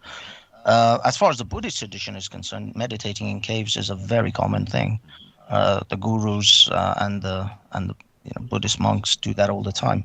I would presume this was a similar practice in 7th century Arabia. Oh, of course. And Yeah, from my understanding, the Prophet, peace be upon him, was not satisfied with his surroundings and environment, because there was a lot of fitna, what you could say was happening, especially with the pagan practices.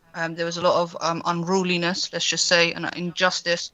And so the Prophet ﷺ separated himself from this environment to seek solitude and meditation away from this, what you would call, toxic environment. okay, so we will also find out that what was really going on was this. They kind of tell you what was happening. We heard about the Hanifs, right? The Hanifiya. Anybody? Yeah. Right? Do we know about them? Yeah, they were a sect of people that came from, well, they're linked to the Sabians, from what I know. Yeah. So Hanafi people are linked to Hanuk. You don't know who Hanuk is? Hanuk is who you call Enoch, or who the Muslims now call Idris. Okay. Obviously, again, it all ties back to Kemet. You know what I mean, mate? Fighting Kemet, mate. Egypt. It all goes back to Egypt, love. Egypt. Yeah. Anyways, so it all ties back to that, and he dealt with a lot of philosophy, a lot of mystic knowledge, and stuff to do with Metatron. We'll get into Metatron a little bit later on, right? So these people were linked to that, but these people were also linked to Christianity, the Hanifs of Muhammad's time. Okay, they were linked to this philosophy of Hanafiya, and they were also linked to Christianity. And what they would do was hide out up in Hira and teach the young folks Hanafiism, or a form of Christianity. Or let's just say Hanafiism. but it was a mixture. At that time, Hanafiism was mixed in with Christianity, okay? So let's just say Christian Hanafiism. We're going to create a new terminology. Christian Hanafiism, right? And this was being taught there.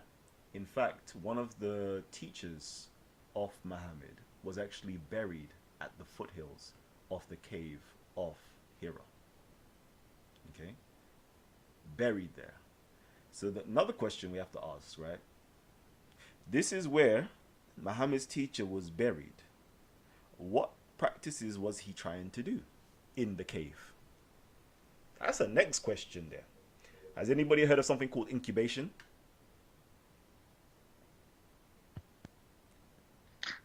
Sorry, where are you getting your sources for this story? Sorry, like. Oh, I'll put them up. I never heard. Oh, Sirah literature. Do you read Sirah? Yeah. Yeah, you'll find it in there. Oh man. No, but you have to be specific because the theory has got many different parts. So you're saying that the Prophet was taught, just to contextualize, the Prophet was taught by a group of Hanafis. Yes. What was it that they were teaching him? All right, let's go into it. Let's go in. Should we go into it? Let's go into it. I sent the link to a Jewish guy called David. You might pop in. I don't know if that's okay by you. Yeah, that's fine. Okay. So let's go into the Hanafis first and foremost, right? What page will they be on? What page will they be on? Let me think.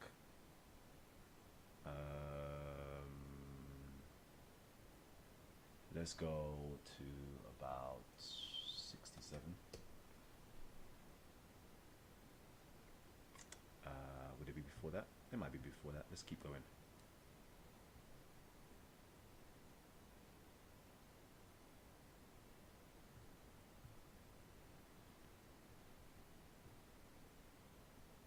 No. Should we go forward? Let's go forward. What book is this? You don't mind? Yeah. This is Ibn Ishaq, Sirah literature. The Life of Muhammad. Here you go. All right. Since we're doing some Islamic is Ramadan and that, it's time to teach some Islam. Let's go. All right. 4 men who broke with polytheism. Hopefully you lot can see this, right? Yeah, right here. Is it highlighting? Cool. 4 men broke with polytheism. One day, when the Quraysh had assembled on feast day to venerate and circumambulate the idol to which they offered sacrifices, this being a feast which they held annually, 4 men drew apart secretly. Okay, let me do this. Come on, get out of the way. And agreed to keep their counsel in the bonds of friendship. They were Waraka ibn Nafal. I'm not going to read out the whole name. Okay, that's the first one. Ubaydullah ibn Jaysh, second one. Third, Uthman ibn al-Hurayth, third one. Fourth one, Zayd ibn Amr ibn Nufayl. Okay, he was the one who was actually buried in the Mount of Hira. But we'll get into that in a little while. Okay, they were of the opinion that the people had corrupted the religion of their father Abraham, and that the stone they went around was of no account. It could neither hear, nor see, nor hurt, nor help. Sounds a whole lot Quranic right there. Find for yourselves a religion, they said, for by God you have none. So they went their several ways in the land, seeking the Hanafiya, okay, the religion of Abraham. Waraka attached himself to Christianity and studied the scriptures until he had thoroughly mastered them. Ubaydullah went on searching until Islam came. Then he migrated with the Muslims to Abyssinia, taking with him his wife, who was a Muslim, Habiba. When he arrived there, he adopted Christianity, parted from Islam, and died a Christian in Abyssinia. Muhammad ibn Jafar al-Zubair told me that when he had become a Christian, hear these big boy lyrics, he's going to drop some big boy lyrics right now. I didn't have no intention of reading this all out, but we're going to do it, okay? Ubaydullah, as he passed the Prophet's... oh, David is calling? Okay, cool. He passed the Prophet's companions who were there, used to say, we see clearly... Sorry, listen. Okay. Ubaydullah, as he passed the Prophet's companions who were there, used to say, "We see clearly, but your eyes are only half open," i.e., we see, but you are only trying to see and cannot see yet. He used the word sasa, because when a puppy tries to open its eyes to see, it only half sees. The other word, fakaha, means to open the eyes. After his death, the apostle married his widow, Habiba. Okay? Can I just say something quickly about that? Yeah. So you mentioned Waraka ibn Nawafil. Waraka ibn Nawafil was Khadija, radiya anha, the Prophet Muhammad's first wife's cousin. Yep. Right?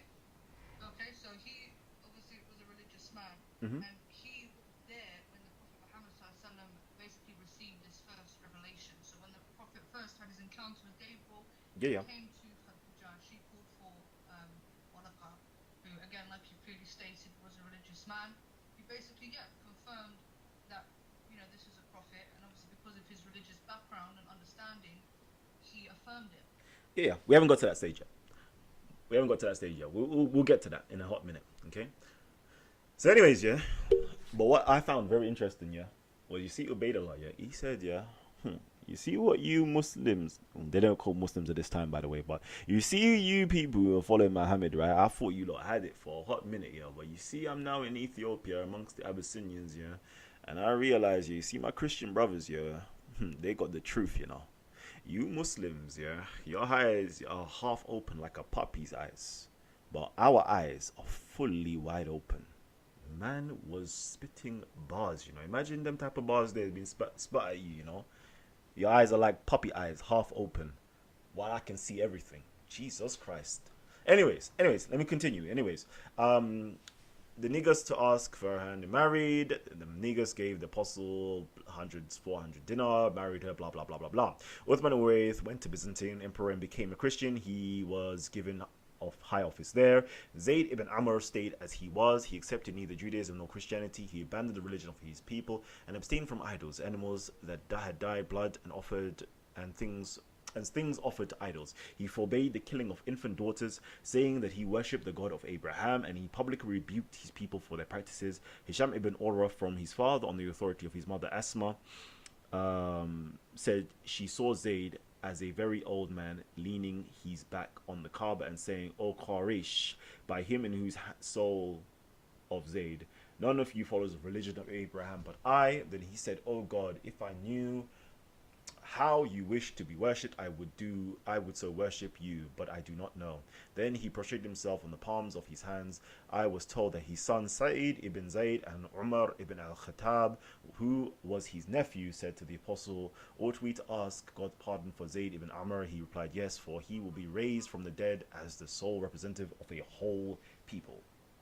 Okay, I don't even want to go through it all, okay, but we will go to the main crux of it, yeah? Okay, now over here. Now Zayd had determined to leave Mecca to travel about in search of the Hanafiya, the religion of Abraham. Okay, but his brother Al-Khattab, the sermon giver, was like, "No, don't do that, fam, blah, blah, blah. I'm going to skip, because you lot can read this in your own time." Okay, we're going to skip. Now Al-Khattab had so... Okay, this is Umar's... Post the PDFs, post the link or something for these, please. I don't have the link for the PDF. What I can do is post the name of the text. Yeah, I'll do that for you guys. That's just as good, thank you. Yeah. Okay. Oh, no, it's trying to crash. Anyways, I was gonna get to the point, yeah, where Al-Khattab, this is Umar's father now, yeah. Al-Khattab, meaning the sermon giver, yeah. Yeah, was saying, it's gonna come up. Let's get it up. Let's go. Let's give it a countdown.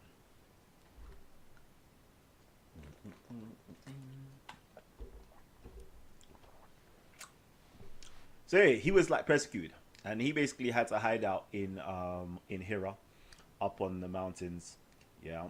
And basically, food was snuck and given to him and because they didn't want him in the area, fear of them corrupting the young boys, because he was there forever teaching them. He even had an account with Muhammad when Muhammad was there. Okay, Hold on, let's see.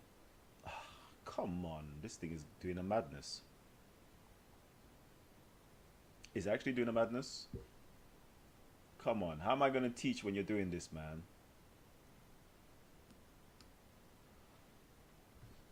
Anyways, we'll talk around it. We'll talk around it next time. Because I ain't got time for it just doing a madness.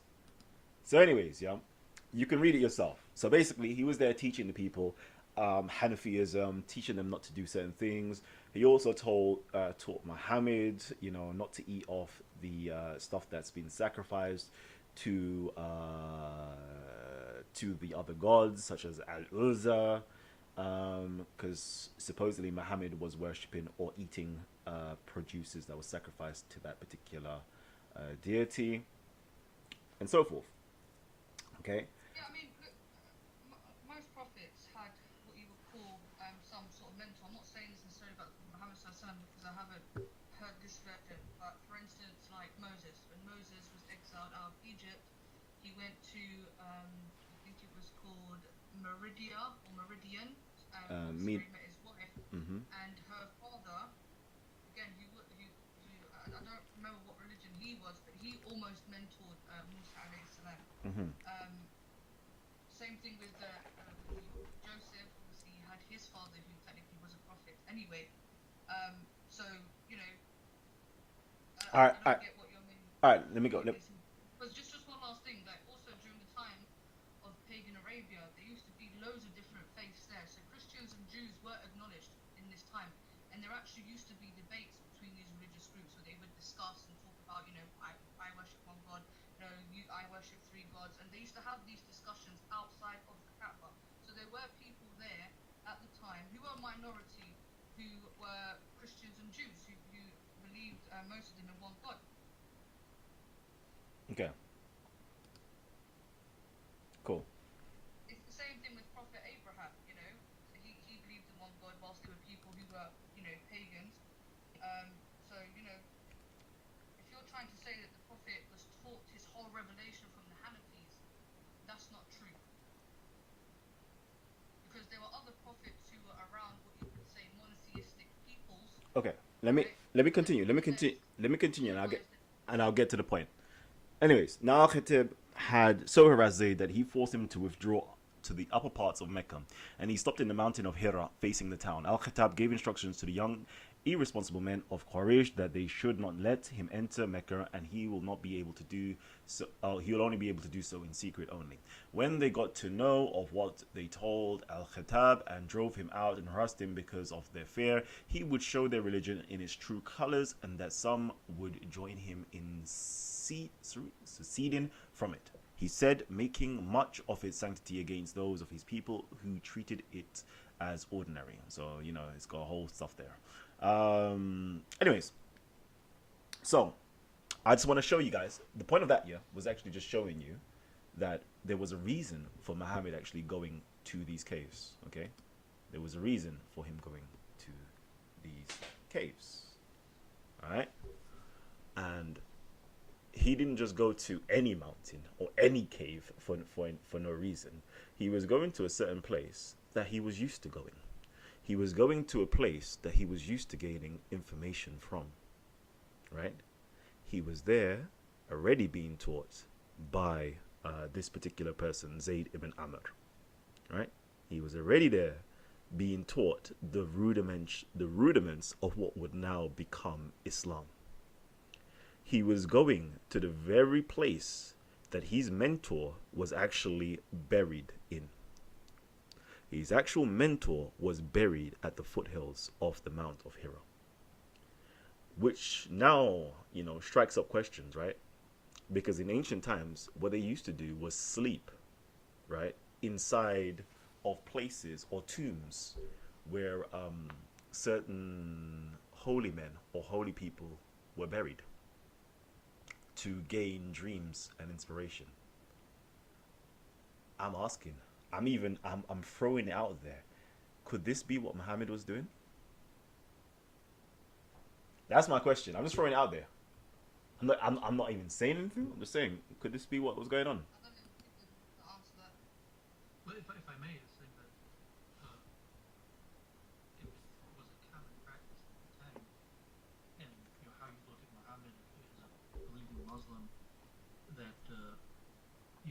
message, so to say, the Quran was waiting for someone to become worthy to receive it, and there might have been prerequisites, like possibly being a descendant of Ishmael, but it's very likely that it was a common thing that going and praying by graves, meditating, and unlikely that he was the only one there. There was probably groups of people that did those type things, just like today. If you go to Israel or places across the Middle East, visiting graves, praying by graves is a very common thing.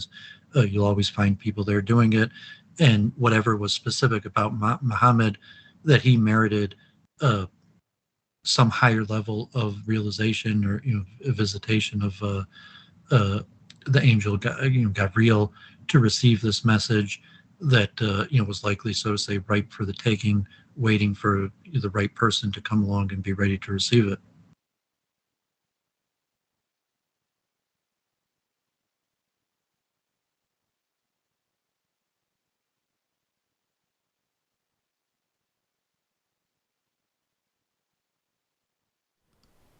Yeah. I just want to say though, because a lot of times, we believe that it was the angel Gabriel that actually was there giving him his first revelations and so forth. But that's not true. It was never mentioned as Gabriel. In the early narratives, it was never Gabriel. Later on, Muslims and others ascribed it to being Gabriel. Putting it out there, because most people don't know that. How he described it was, the truth came. The truth came. The truth came to me. That's how he described it. The Namuz came. And so forth. And that is very important, because I don't even want to get into it. Shall we get into it? Shall we get a bit juicy, family? Let me know if we're about to get juicy with it. Yes, get into it. We're going to get juicy with it. And how are we going to get juicy with it? Because he had a vision of the divine. He had a vision of the divine. But because people said, you can't possibly see God, okay? You can't have possibly have seen God. Muslims now wanted to cover the tracks and say, nah, it was Gabriel, It was Gabriel. But initially, it wasn't. All the description fits what the Jews and Christians would describe as Metatron. But we're going to get into that in a little bit. I'm going to pass it on over to you guys to speak, and let me pull up some sources. Yeah, I just wanted to say on that matter, the Quran explicitly mentions Gabriel multiple times. Gabriel is very well documented in the Sahih Hadith traditions. And again, Gabriel is one of the main angels who has communicated with previous prophets. So, this is a very important creation within Islam. So again, I don't know where you're getting your sources from. I don't know where you're coming with these claims. But I just wanted to put that out there. I don't know, David, if you want to say something. Yeah, David here. I appreciate you having me on. Zobita's kind of like Jewish friend of me, independent scholar from Metro Detroit. I love this topic.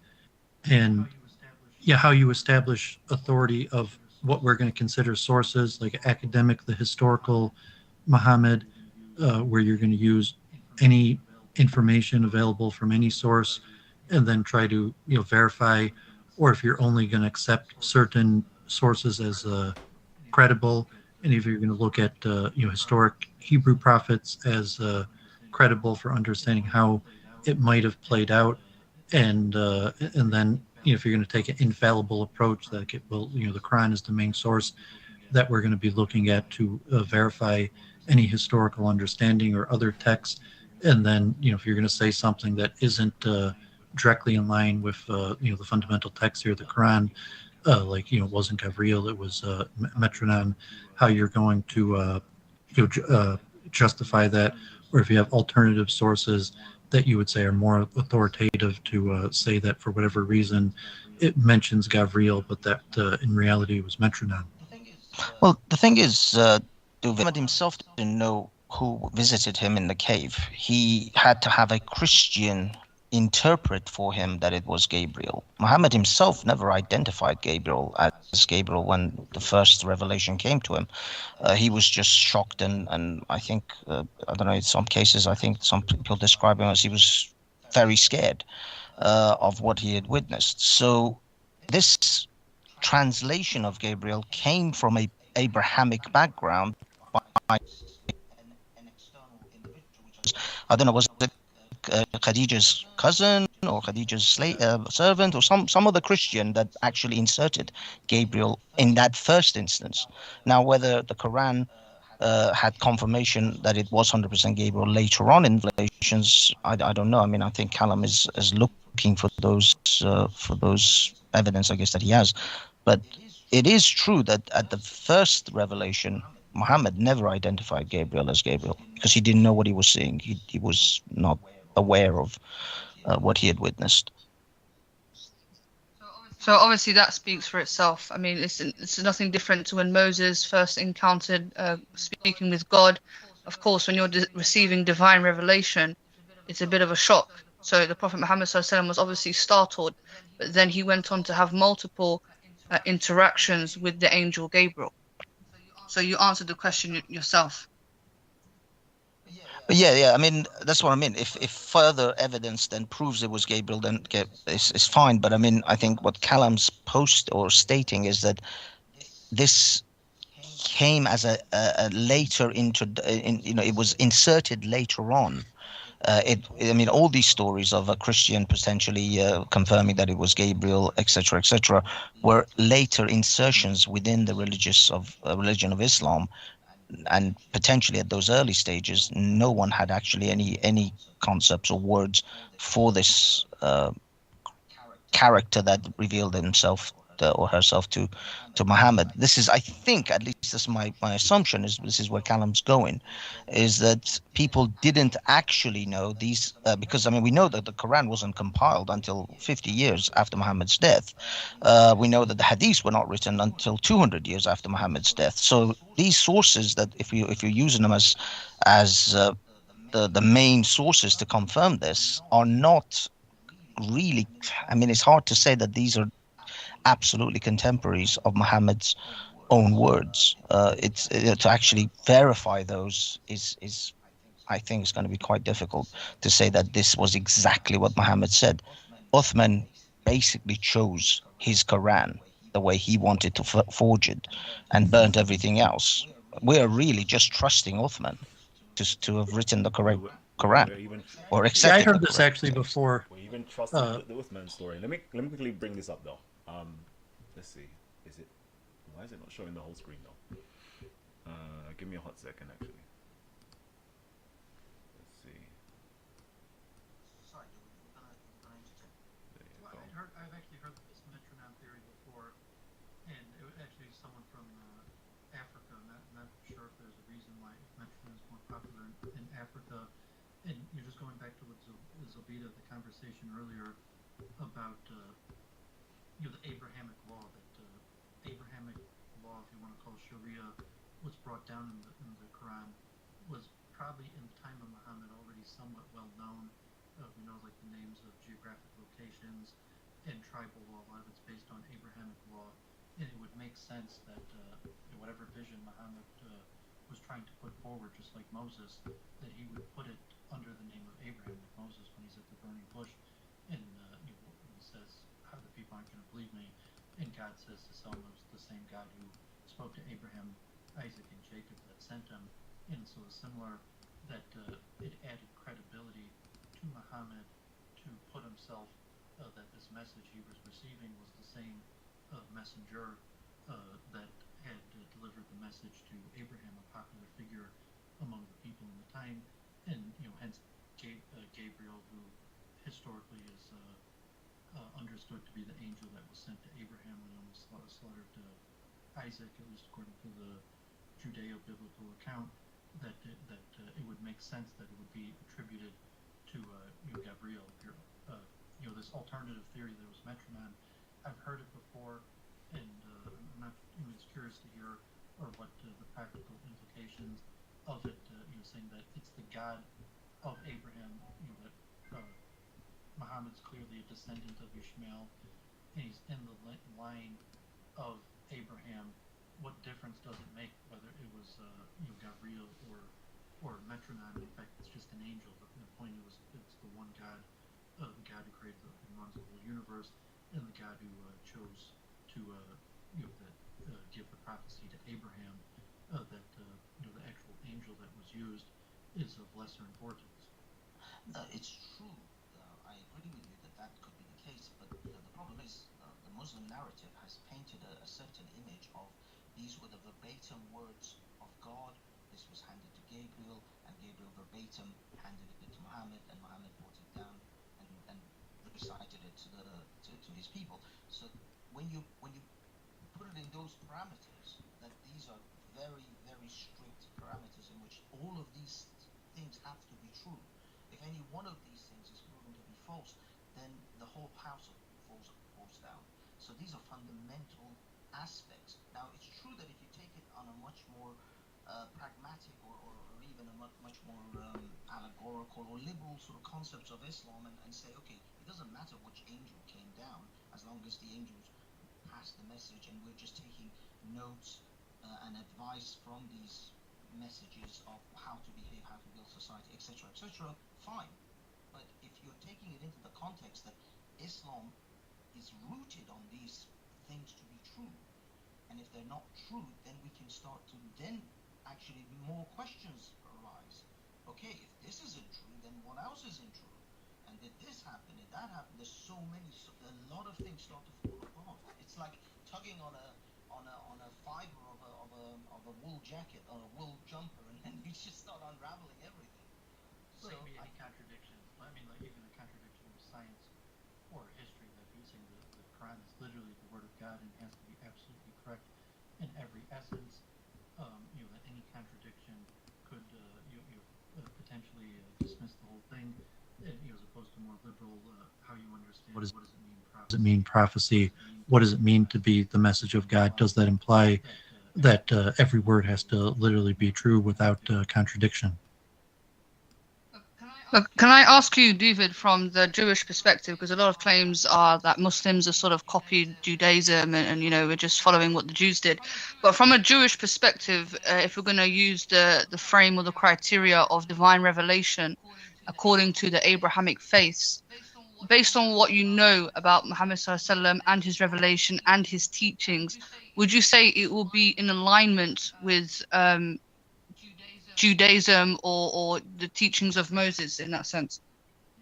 Yeah, I'm saying the classical Jewish understanding is that Moses had predicted Muhammad, that as Jews we would reject that Muhammad was or the Quran was actually prophecy, but we would accept that Muhammad was the fulfillment of prophecy, specifically the verses in Genesis that promised that Hagar would have 12 princes that would descend from him. And so, whether the Quran is literally prophecy or how it was received isn't the Judaic understanding, but that God rose up Muhammad to be a fulfillment of the promise to Hagar that his descendants would become great nations or be integral in the unfolding of events or messianic times. That says that Judaic Muhammad's not a prophet, but Muhammad's the fulfillment of Mosaic prophecy. Interesting. And that's what I was basically trying to reiterate earlier. And I mean, you've spoken a lot. So would you say that Muhammad ﷺ is a prophet for the Muslims, but not a prophet for you guys? Because for I understand, with Jews, you obviously have your own prophets, and because obviously you guys rejected Jesus, you don't accept Muhammad. But I know how you guys think about Jesus. But would you say, from a Jewish perspective, there is legitimacy to Muhammad's prophethood? I mean, doctrinally, a basic Jewish theology, it's impossible that Muhammad was a prophet. I mean, one thing that they say whether prophecy is only in so to say the seed of Jacob, although Muhammad is from the seed of Abraham. That if you could consider the prophetic blood ran in Muhammad because he was a descendant of Ishmael through Abraham, but the Jewish doctrine is prophecy ended with the rebuilding of the Second Temple and Ezra, and Nehemiah in the book of uh, Chronicles, and Sorry, there won't so be how another could the prophet till Messiah. prophecy end? Wait, hold on. How could the the Jewish prophecy end when you just said that part of Jewish prophecy is that there is going to be a mighty nation or peoples that descend from Ishmael? Is that not a prophecy in itself? Why, saying Muhammad is the fulfillment of a prophecy that's clearly written in Genesis by Moses.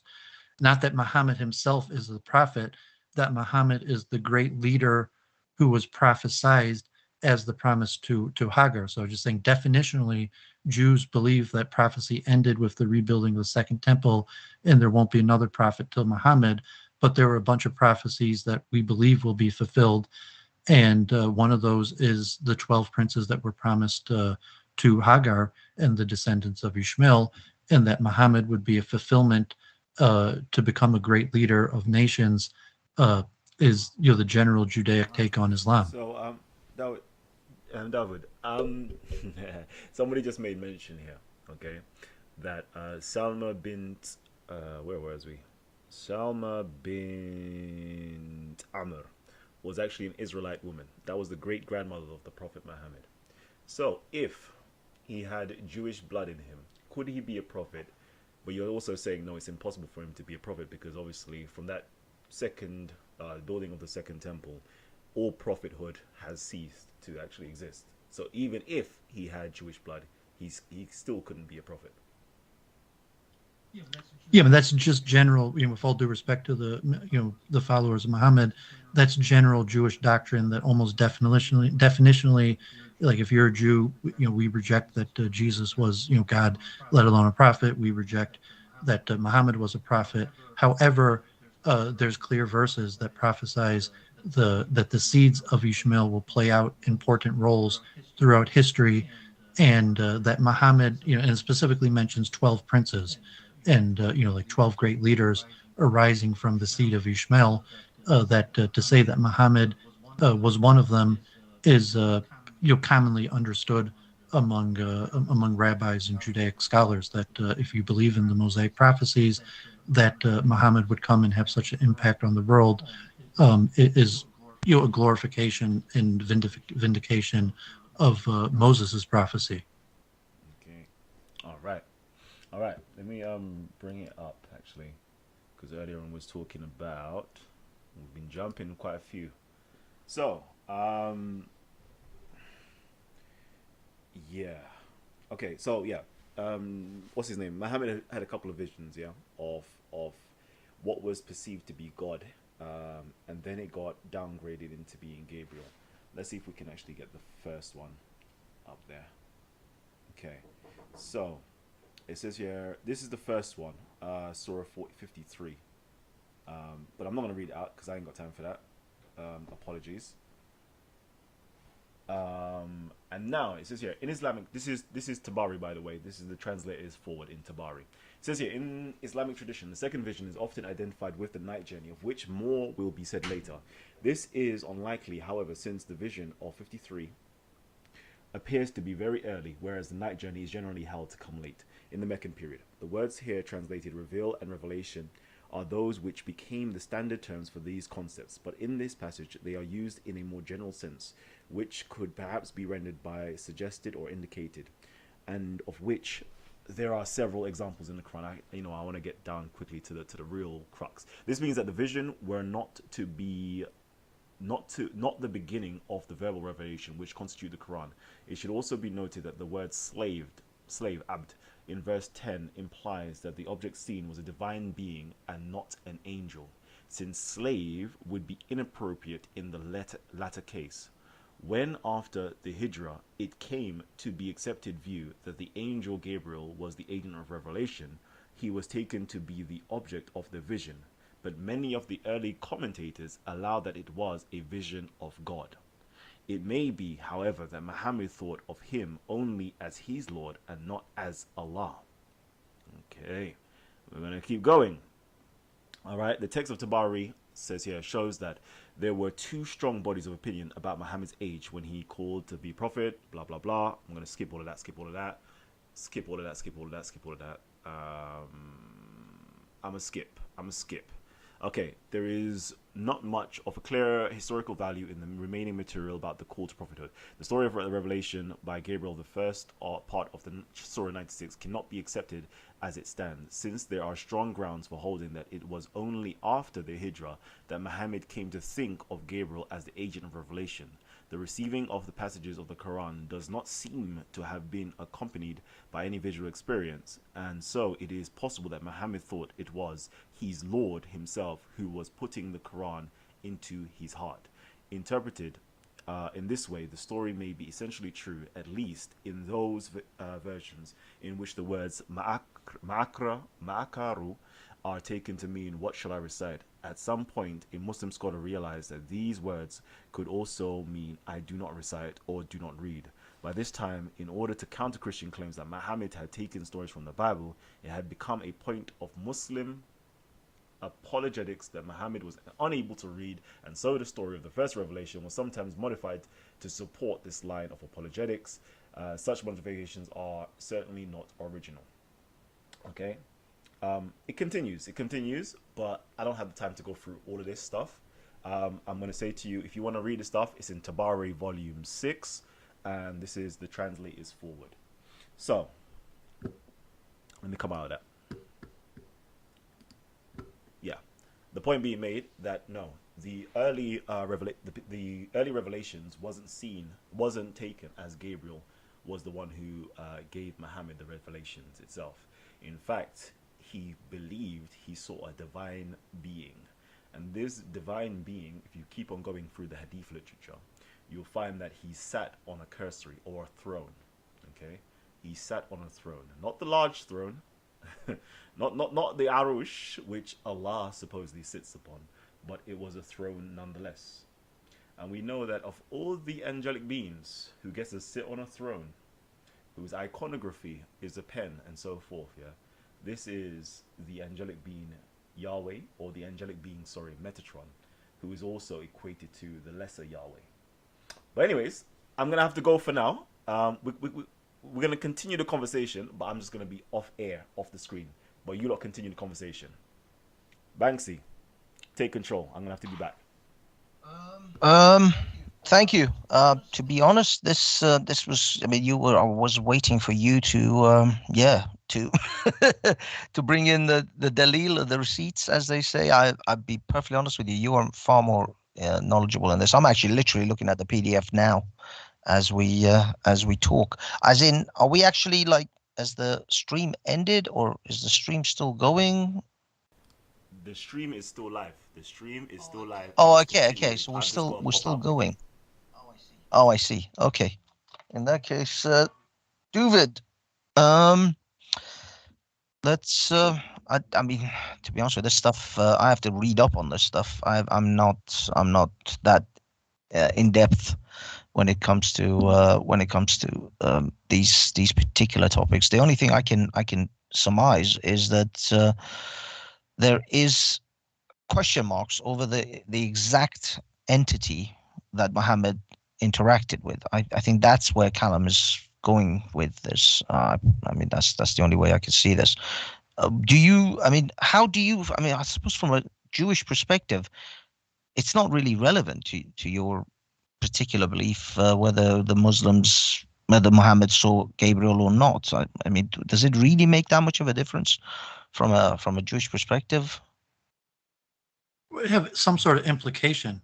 I mean, to say that from a Judaic understanding, if you're looking at Muhammad and Islam in general, in trying to understand how that relates to me, how that relates to what the prophets tried to tell us, and you look at that through the messages that the Hebrew prophets gave about Ishmael, and so if you're a believer in,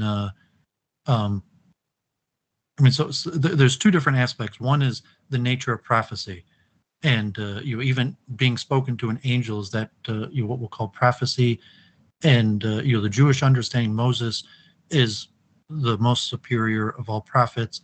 In fact, law could only be derived from Moses. All the other prophets had messages that are useful, but the law is explicitly comes from Moses.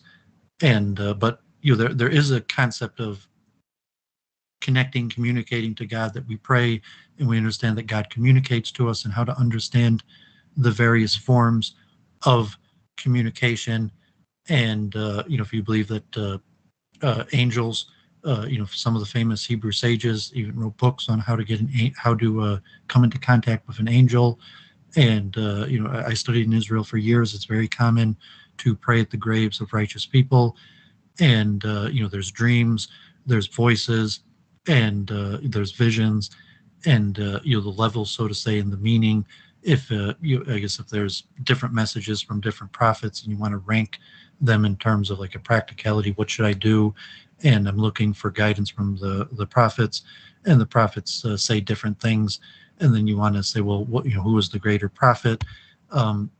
It's possible that may not even be important to say who's the greater prophet, and even it's just inspired by God, versus saying that the man was risen up by God for some sort of purpose that that may not even be the person's own understanding.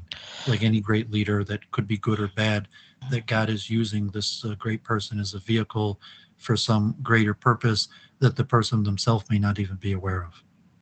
Okay, so as far as from a Jewish perspective is concerned, do you still consider Jesus and Muhammad to be prophets that came after Moses, and that do you still derive laws or guidance from their teachings, or do they completely ignore the teachings of the Jesus and Moses in particular? Now there are other prophets that I want to get into afterwards, but just based on these two, how do you guys actually regard them, or where do they sit in the Jewish narrative? Well, Jesus is a separate question. Saying, one thing, there's less, there's been a lot of disputations and a lot of, fighting and persecution by the church related to Jewish doctrine on Jesus. And there's two general opinions. And one would be that Jesus is a myth and didn't actually exist. And however the religion of Christianity arose, it arose around a character that didn't even exist. And the other would be that Jesus was, in fact, a false prophet. Maimonides himself, the Dr. Salah ad-Din, says that Jesus was, in fact, put to death, or at least sentenced to death by the rabbinic court properly for being a false prophet. But as I said, definitionally, Jews are going to, there's a lot of Jews who could believe whatever they want. But doctrinally, prophecy ended. And it's impossible that Muhammad or Jesus was a prophet according to traditional Jewish understanding. Okay, so you guys just Jesus simply ignore, as in from the doctrinally or the Jewish orthodoxy perspective, there is no other prophets. You're still waiting for your Messiah to come. Yeah. So, why Jesus? The purpose of Jesus, according to Judaism, rejecting that he was a prophet. It could be multidimensional. I've actually been on Adam Green's show, if you want to become like a conspiracy theorist in LA. If you look at Esau as the vehicle of the church, that somehow Esau, Isaac's son and half brother of Jacob, becomes dominant over the north or the west, and uses the church as his vehicle, and Ishmael is the vehicle that becomes dominant over the east, in the vehicle of Islam. However, there's specific prophecy written all over the Hebrew prophets, but specifically Moses right there in Genesis, about great nations arising from Ishmael. So the rise of Islam, and from my understanding, in Islamic countries today, there's many people that claim descendancy from Muhammad. I think Khomeini is a descendant of Muhammad through Ishmael, and I think Nasrallah is a descendant of Muhammad through Ishmael, and could be looked at as some sort of fulfillment of this Mosaic prophecies about great leaders arising from this bloodline. In terms of the West, the bloodline is less clear, that there's not really a clear bloodline, but the church is usually considered to be under the dominance of of either Rome and Esau, within the prophecies, and then like the book of Daniel talk about the king of the north and the king of the south, and that is commonly understood to be Christianity and Islam. Wow, there's a lot to unpack there. So I presume after the Muhammad, certainly, certainly since the Jews don't really even consider Jesus or Muhammad, orthodoxy-wise, to be even prophets, I presume Baha'u'llah, Joseph Smith, L. Ron Hubbard, all of these other prophets who other religions have formed around will not even be considered. They're not even like that. You guys don't even register those guys. They're not even a blip on the radar. Well, it could have been risen up by God for a specific purpose. And saying Muhammad is different in that Muhammad is a descendant of Ishmael, and Ishmael is a descendant of Abraham, and the impact of his descendants are prophesied and clearly written in Moses and throughout Scripture, throughout the hundreds of years of the Hebrew prophets. The descendants of Ishmael are brought down. But to say whether he was a prophet or not, he definitely wasn't a prophet. That goes against our fundamental nature of understanding how prophecy works. But likely he was raised up by God in order to raise up these nations for the various purposes. Wait a minute. So you don't just consider a prophet someone who has communicated with God, someone who's brought a message from God. That's not the qualifier as a prophet. Then you need there are other qualifiers. There are other things that an individual has to meet in order for them to qualify as a prophet in Judaism. Is that how I take it?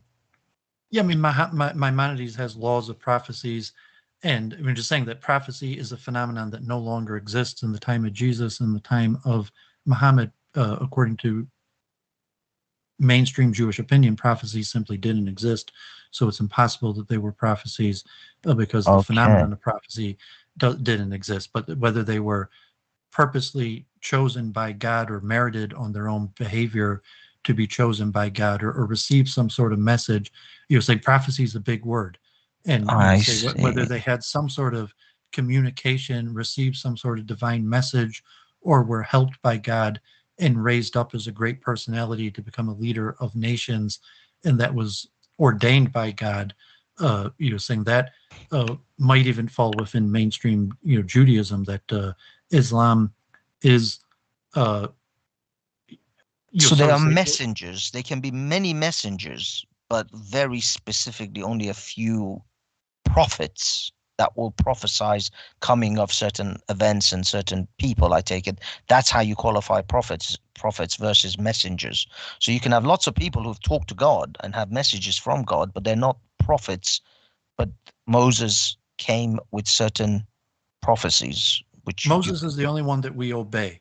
Moses gave us the law. No other prophet came to give the law. And other prophets were leaders and gave warnings or moral teachings and predicted good or bad events. Maimonides says that a prophet could only be determined by good events because any bad things that are prophesied are contingent upon sinful behavior.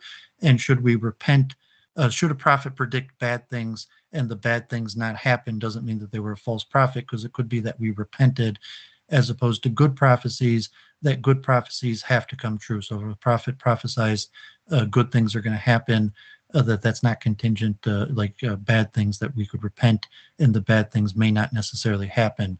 But so to say, if it's in the New Testament, like the book of Revelations or in the Quran, and it says that certain things are likely to happen, that from a Judaic view, that doesn't carry the stamp of God. It doesn't matter that the Quran predicts these things are going to happen, because it's not authoritative in the way that the ancient prophets we believe are.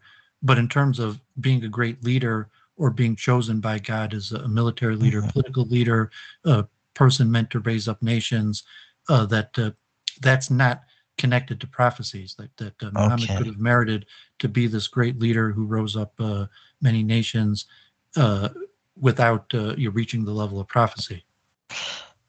Yeah, I can see that. It's just that if that is the case, then you could assign that to many great leaders. You can assign it to I don't know,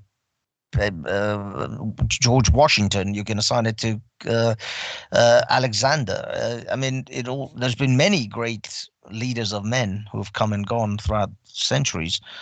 So this concept could be assigned to a lot of different people than just Jesus and Muhammad, really.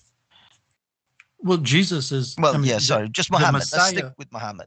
Yeah, because Muhammad comes and frames himself in a way that he fits the Mosaic prophecy that he's a descendant of Ishmael, and so like Jesus, so to say, as a false Messiah. We believe a Messiah will come, and there'll only be one Messiah, and if all of the signs that were supposed to happen didn't happen, then he wasn't Messiah, and so we're still waiting for Messiah, and Muhammad's not like a messianic figure in that way, and he frames himself in the Quran as a descendant from Abraham, reestablishing the ancient prophets, and there's this clear verse, I'll bring it up, of the 12 princes, that so if it's just a great leader like Donald Trump or like any great leader that I don't think a lot of people would agree with you with Donald Trump, but well, just the reason that me and yeah. you both know his name,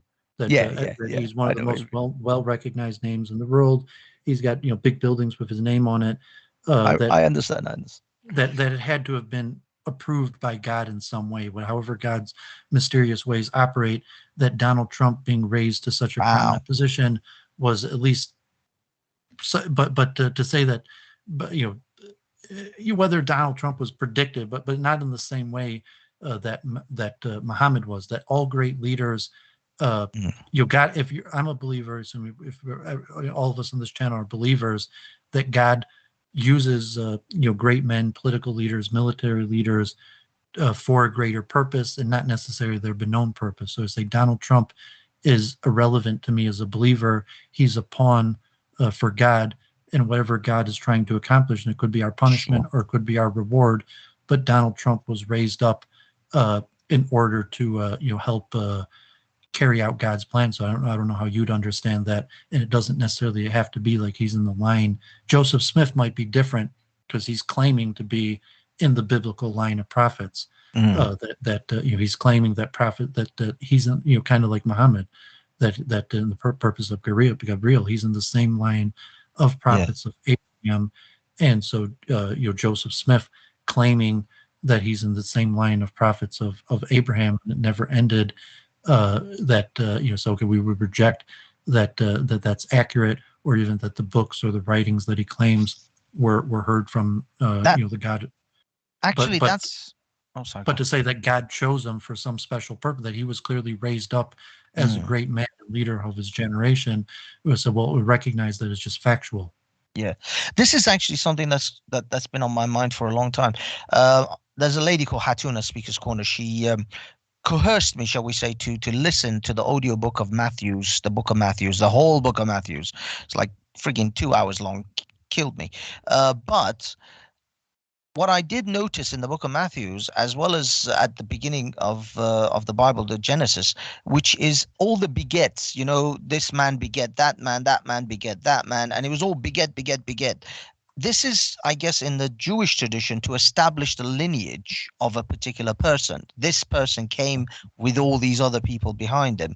And they did that in Matthews for Mary. They actually chose the line of Mary. They actually did it for Joseph as well, which I don't know how that relates to Jesus, because if Jesus technically isn't the son of Joseph, then who cares what his lineage is? But nevertheless, it was important, I guess, for those traditions to show the lineage of these individuals, how they, who they actually relate to. Is this a similar? Do the Muslims have a similar aspect to their to the lineage of Muhammad, and can they actually trace his lineage as they claim to Ishmael in the same fashion as the Bible does, with all the begets and all that stuff? Because I've never seen how Muhammad has established his lineage to Ishmael to be correct, and he just he doesn't just falsely just made something up. Who has confirmed that Muhammad's lineage is actually connected to the biblical lines. Well, it's very difficult if you're talking the historical accuracy. I put the verse, Genesis 17:20, as per Ishmael, I've heard you. Behold, I've blessed him and will make him a fruitful and multiply him greatly. He will father 12 princes, and I will make him into a great nation. And the descendants of Ishmael are traced all the way into Chronicles over 1,000 years later. That that the Bible traces the descendants. So, example in Joseph, who's sold into slavery, it's descendants of Ishmael that purchase Joseph and sell him into Egypt, and saying these descendants of Ishmael and Esau are both brought down in over 1,000 years of biblical chronology. That the Bible places value on bloodlines, and that certain aspects of prophecy history will be carried out through bloodlines. How, from my understanding, that till today, that that's one of the main divisions between Shia and Sunni, is that Shia follows the descendants of the Prophet, and that would include people like Khomeini and Nasrallah. And like in Iran, it's almost kind of simple. The people with the black turbans are descendants of Muhammad, and the people with the white turbans are not descendants of Muhammad, and it makes they difference. basically they call them sayyids. Sayyid is like a in Pakistan, title that is given to those who they claim are prophets or common. descendants of There's Muhammad. tens of thousands of sayyids, and yeah, exactly. I'll be honest, Academy, I don't put a lot of weight on that claim because there's so many sayyids who claim that they're sayyids. It's the same thing in Jewish rabbinic institutes with descendants of King David. That, like, if you go to a clerical Islamic academy, it maybe even 10% of the students there are going to be descendants of Muhammad, or at least have that claim. Just like in a yeshiva, a top rabbinic school, maybe 10% of the students are going to have some sort of descendancy of King David. A lot of the most famous rabbis claim descendancy of King David. If you're part of a religious culture, how you establish to believe that's true. There's a lot of lineage are brought down. People have family trees. People are careful about marriage, and there's graveyards, and that praying at the graves of historic sages is important, and even respecting the descendants of historic sages. That like this is we go pray by the historic sages, and just because a person's descended from a historic sage doesn't necessarily mean that they're going to be great. But if you make it to the academy to study, there will be a lot of descendants of these people there, and you might give them a certain amount of honor and respect. So to say, in the time of Muhammad, you're like, whether Abraham, like from an academic point of view, people would reject, maybe God forbid that even Abraham existed, and but if you're talking really 2,000 years later, that you're saying Muhammad was a descendant of Abraham, you say, well, that was a tradition in the time. And if you traveled the Middle East, Abrahamic, the effects of Abraham are large, the names and customs, and certainly recorded that there are always people that claim to be from this line of descendancy, so that even the writings in the time before Muhammad, I think there's independent verification of Muhammad's family, independent of Muhammad himself, that there were people in his family that were said to be the descendants of Ishmael and Abraham. Well, that's exactly it. That's my contention, is how well is this verified? Because I don't know. I honestly don't know. I don't know whether there's hadiths, whether there's surahs. Well, what are you looking for verification? Well, I mean, I'm not the Islamic scholar here. Maybe exactly. That's what I mean. Before we go down the if Kalam is back, like how you would verify that Muhammad was actually descended from Abraham. But I believe that's part of the tradition. I think there's independent sources separate than the Quran and post Muhammad that Muhammad was in fact from the family of Abraham. All right. Before we go down the line of mythicism, family tree. Yeah, we've gone over the time allotted, right? So I am going to have to close down the live show. But it's only the live show I'm closing down. I've sent you guys the link, the Skype link, to get in and to have a conversation with Banksy, Zubaydah, the brother Davud. How do I pronounce your name? Yeah, Dawood's fine. David. Duvid. Yeah, in Yiddish they call me Duvid. Okay. I'm gonna call you by your actual name, Duvid. Yeah. So if you don't want to come on in. I might be here for a little while, so you can catch me as well. All right. But yeah, I'm closing down the show right now. So far on the show, we've gone through a few things. I do want to round up, but Muhammad in the cave, the mystery of Muhammad in the cave, right? What the hell was Muhammad actually doing in the cave? You know, people want to go on like he's just there for no reason at all, just meditating, as to say, okay, so now who taught you how to meditate? You know, who taught you how to meditate? Why are you actually in the cave, full stop? Why didn't you choose another vicinity? Why was it your common practice to go there every single year to meditate and have certain things or practice a particular something called tahanuf? What is tahanuf? We'll even get into these things, you know. What is tahanuf? Why was you practicing that? You know. Well, were these common things of the time? Was it something unique that Muhammad was doing, or was it something that was actually semi-common among people with mystical or religious inclinations at the time? There you go, because we haven't even touched on the mystical experience that he had that was common amongst Jews at the time, which was covering yourself with, what was it? What was the cloth that he covered himself with? He had a covering over him. You know, he would cover himself, wrap himself over, and the talit. Say it. Sorry. The tzitzis, the talit. I'm not sure if that. I'm not familiar with the Muhammad story. If it would have been, the shroud of Jesus, which is the tzitzis mosaic garment. Yeah. So is that garment that talud? Is that what you call it? The talud, the one that Jewish.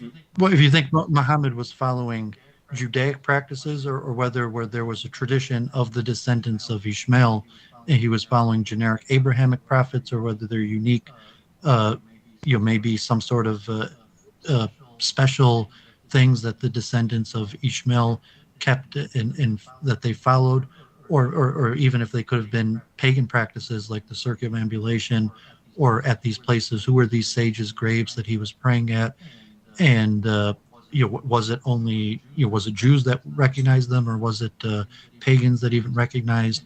And is it possible, from an academic historical Muhammad point of view, that he took from pagan sages, so to say, that even prayed at pagan graves? Yeah. So there's all of that we haven't even touched on today.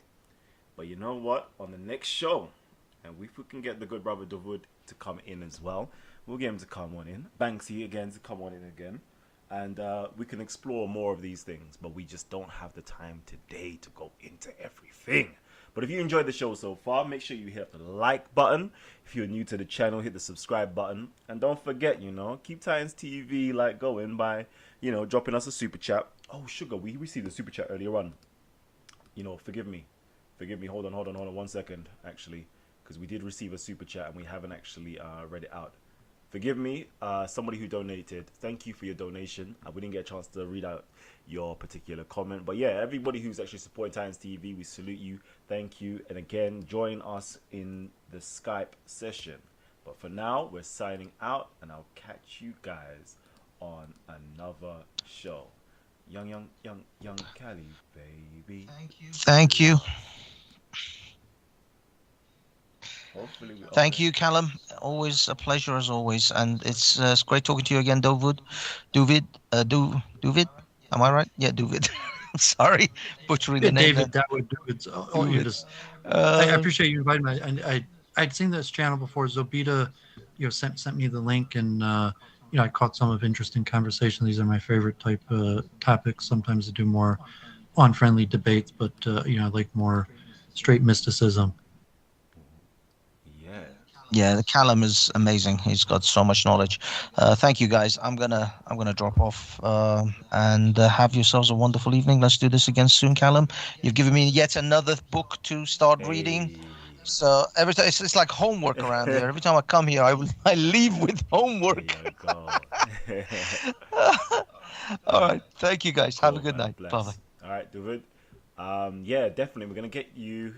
I'll send you a link again when we're doing another show. Or we could arrange something, a topic that you can come on and discuss. Yeah, I'm mystical leaning. Like I pray and chant, and I do interfaith, and so there's a lot of problems plaguing society and things that people want to talk about. But from a believer's perspective that believes in the possibility of man communicating with God, um, it's very interesting. And then certainly the nature of the prophets or the great men of history, what they accomplished, how they did it.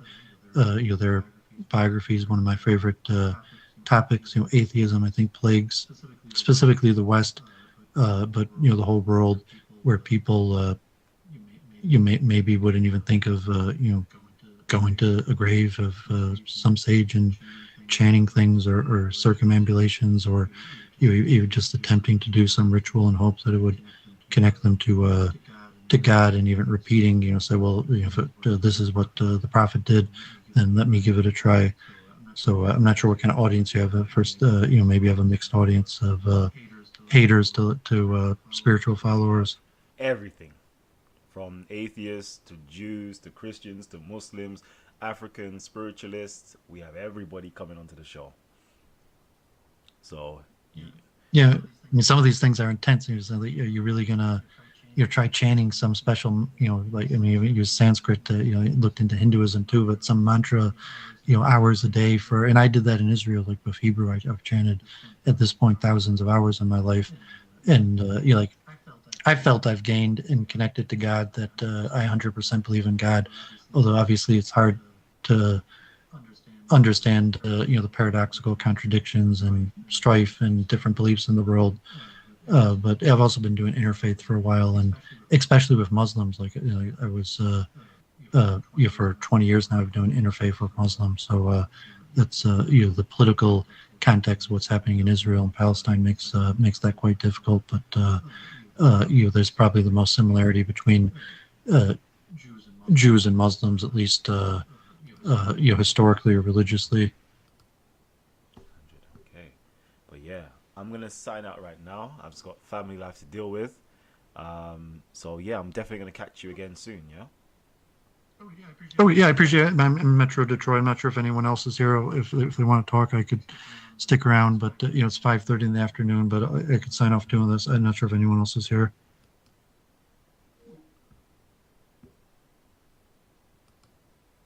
There you go.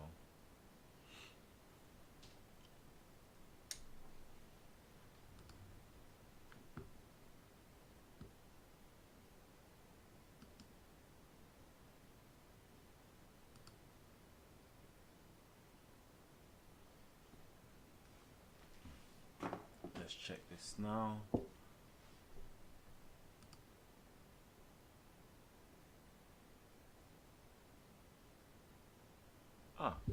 Am I still live?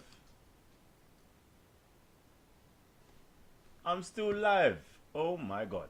How do I turn this off now? That's not good. Jesus is Lord.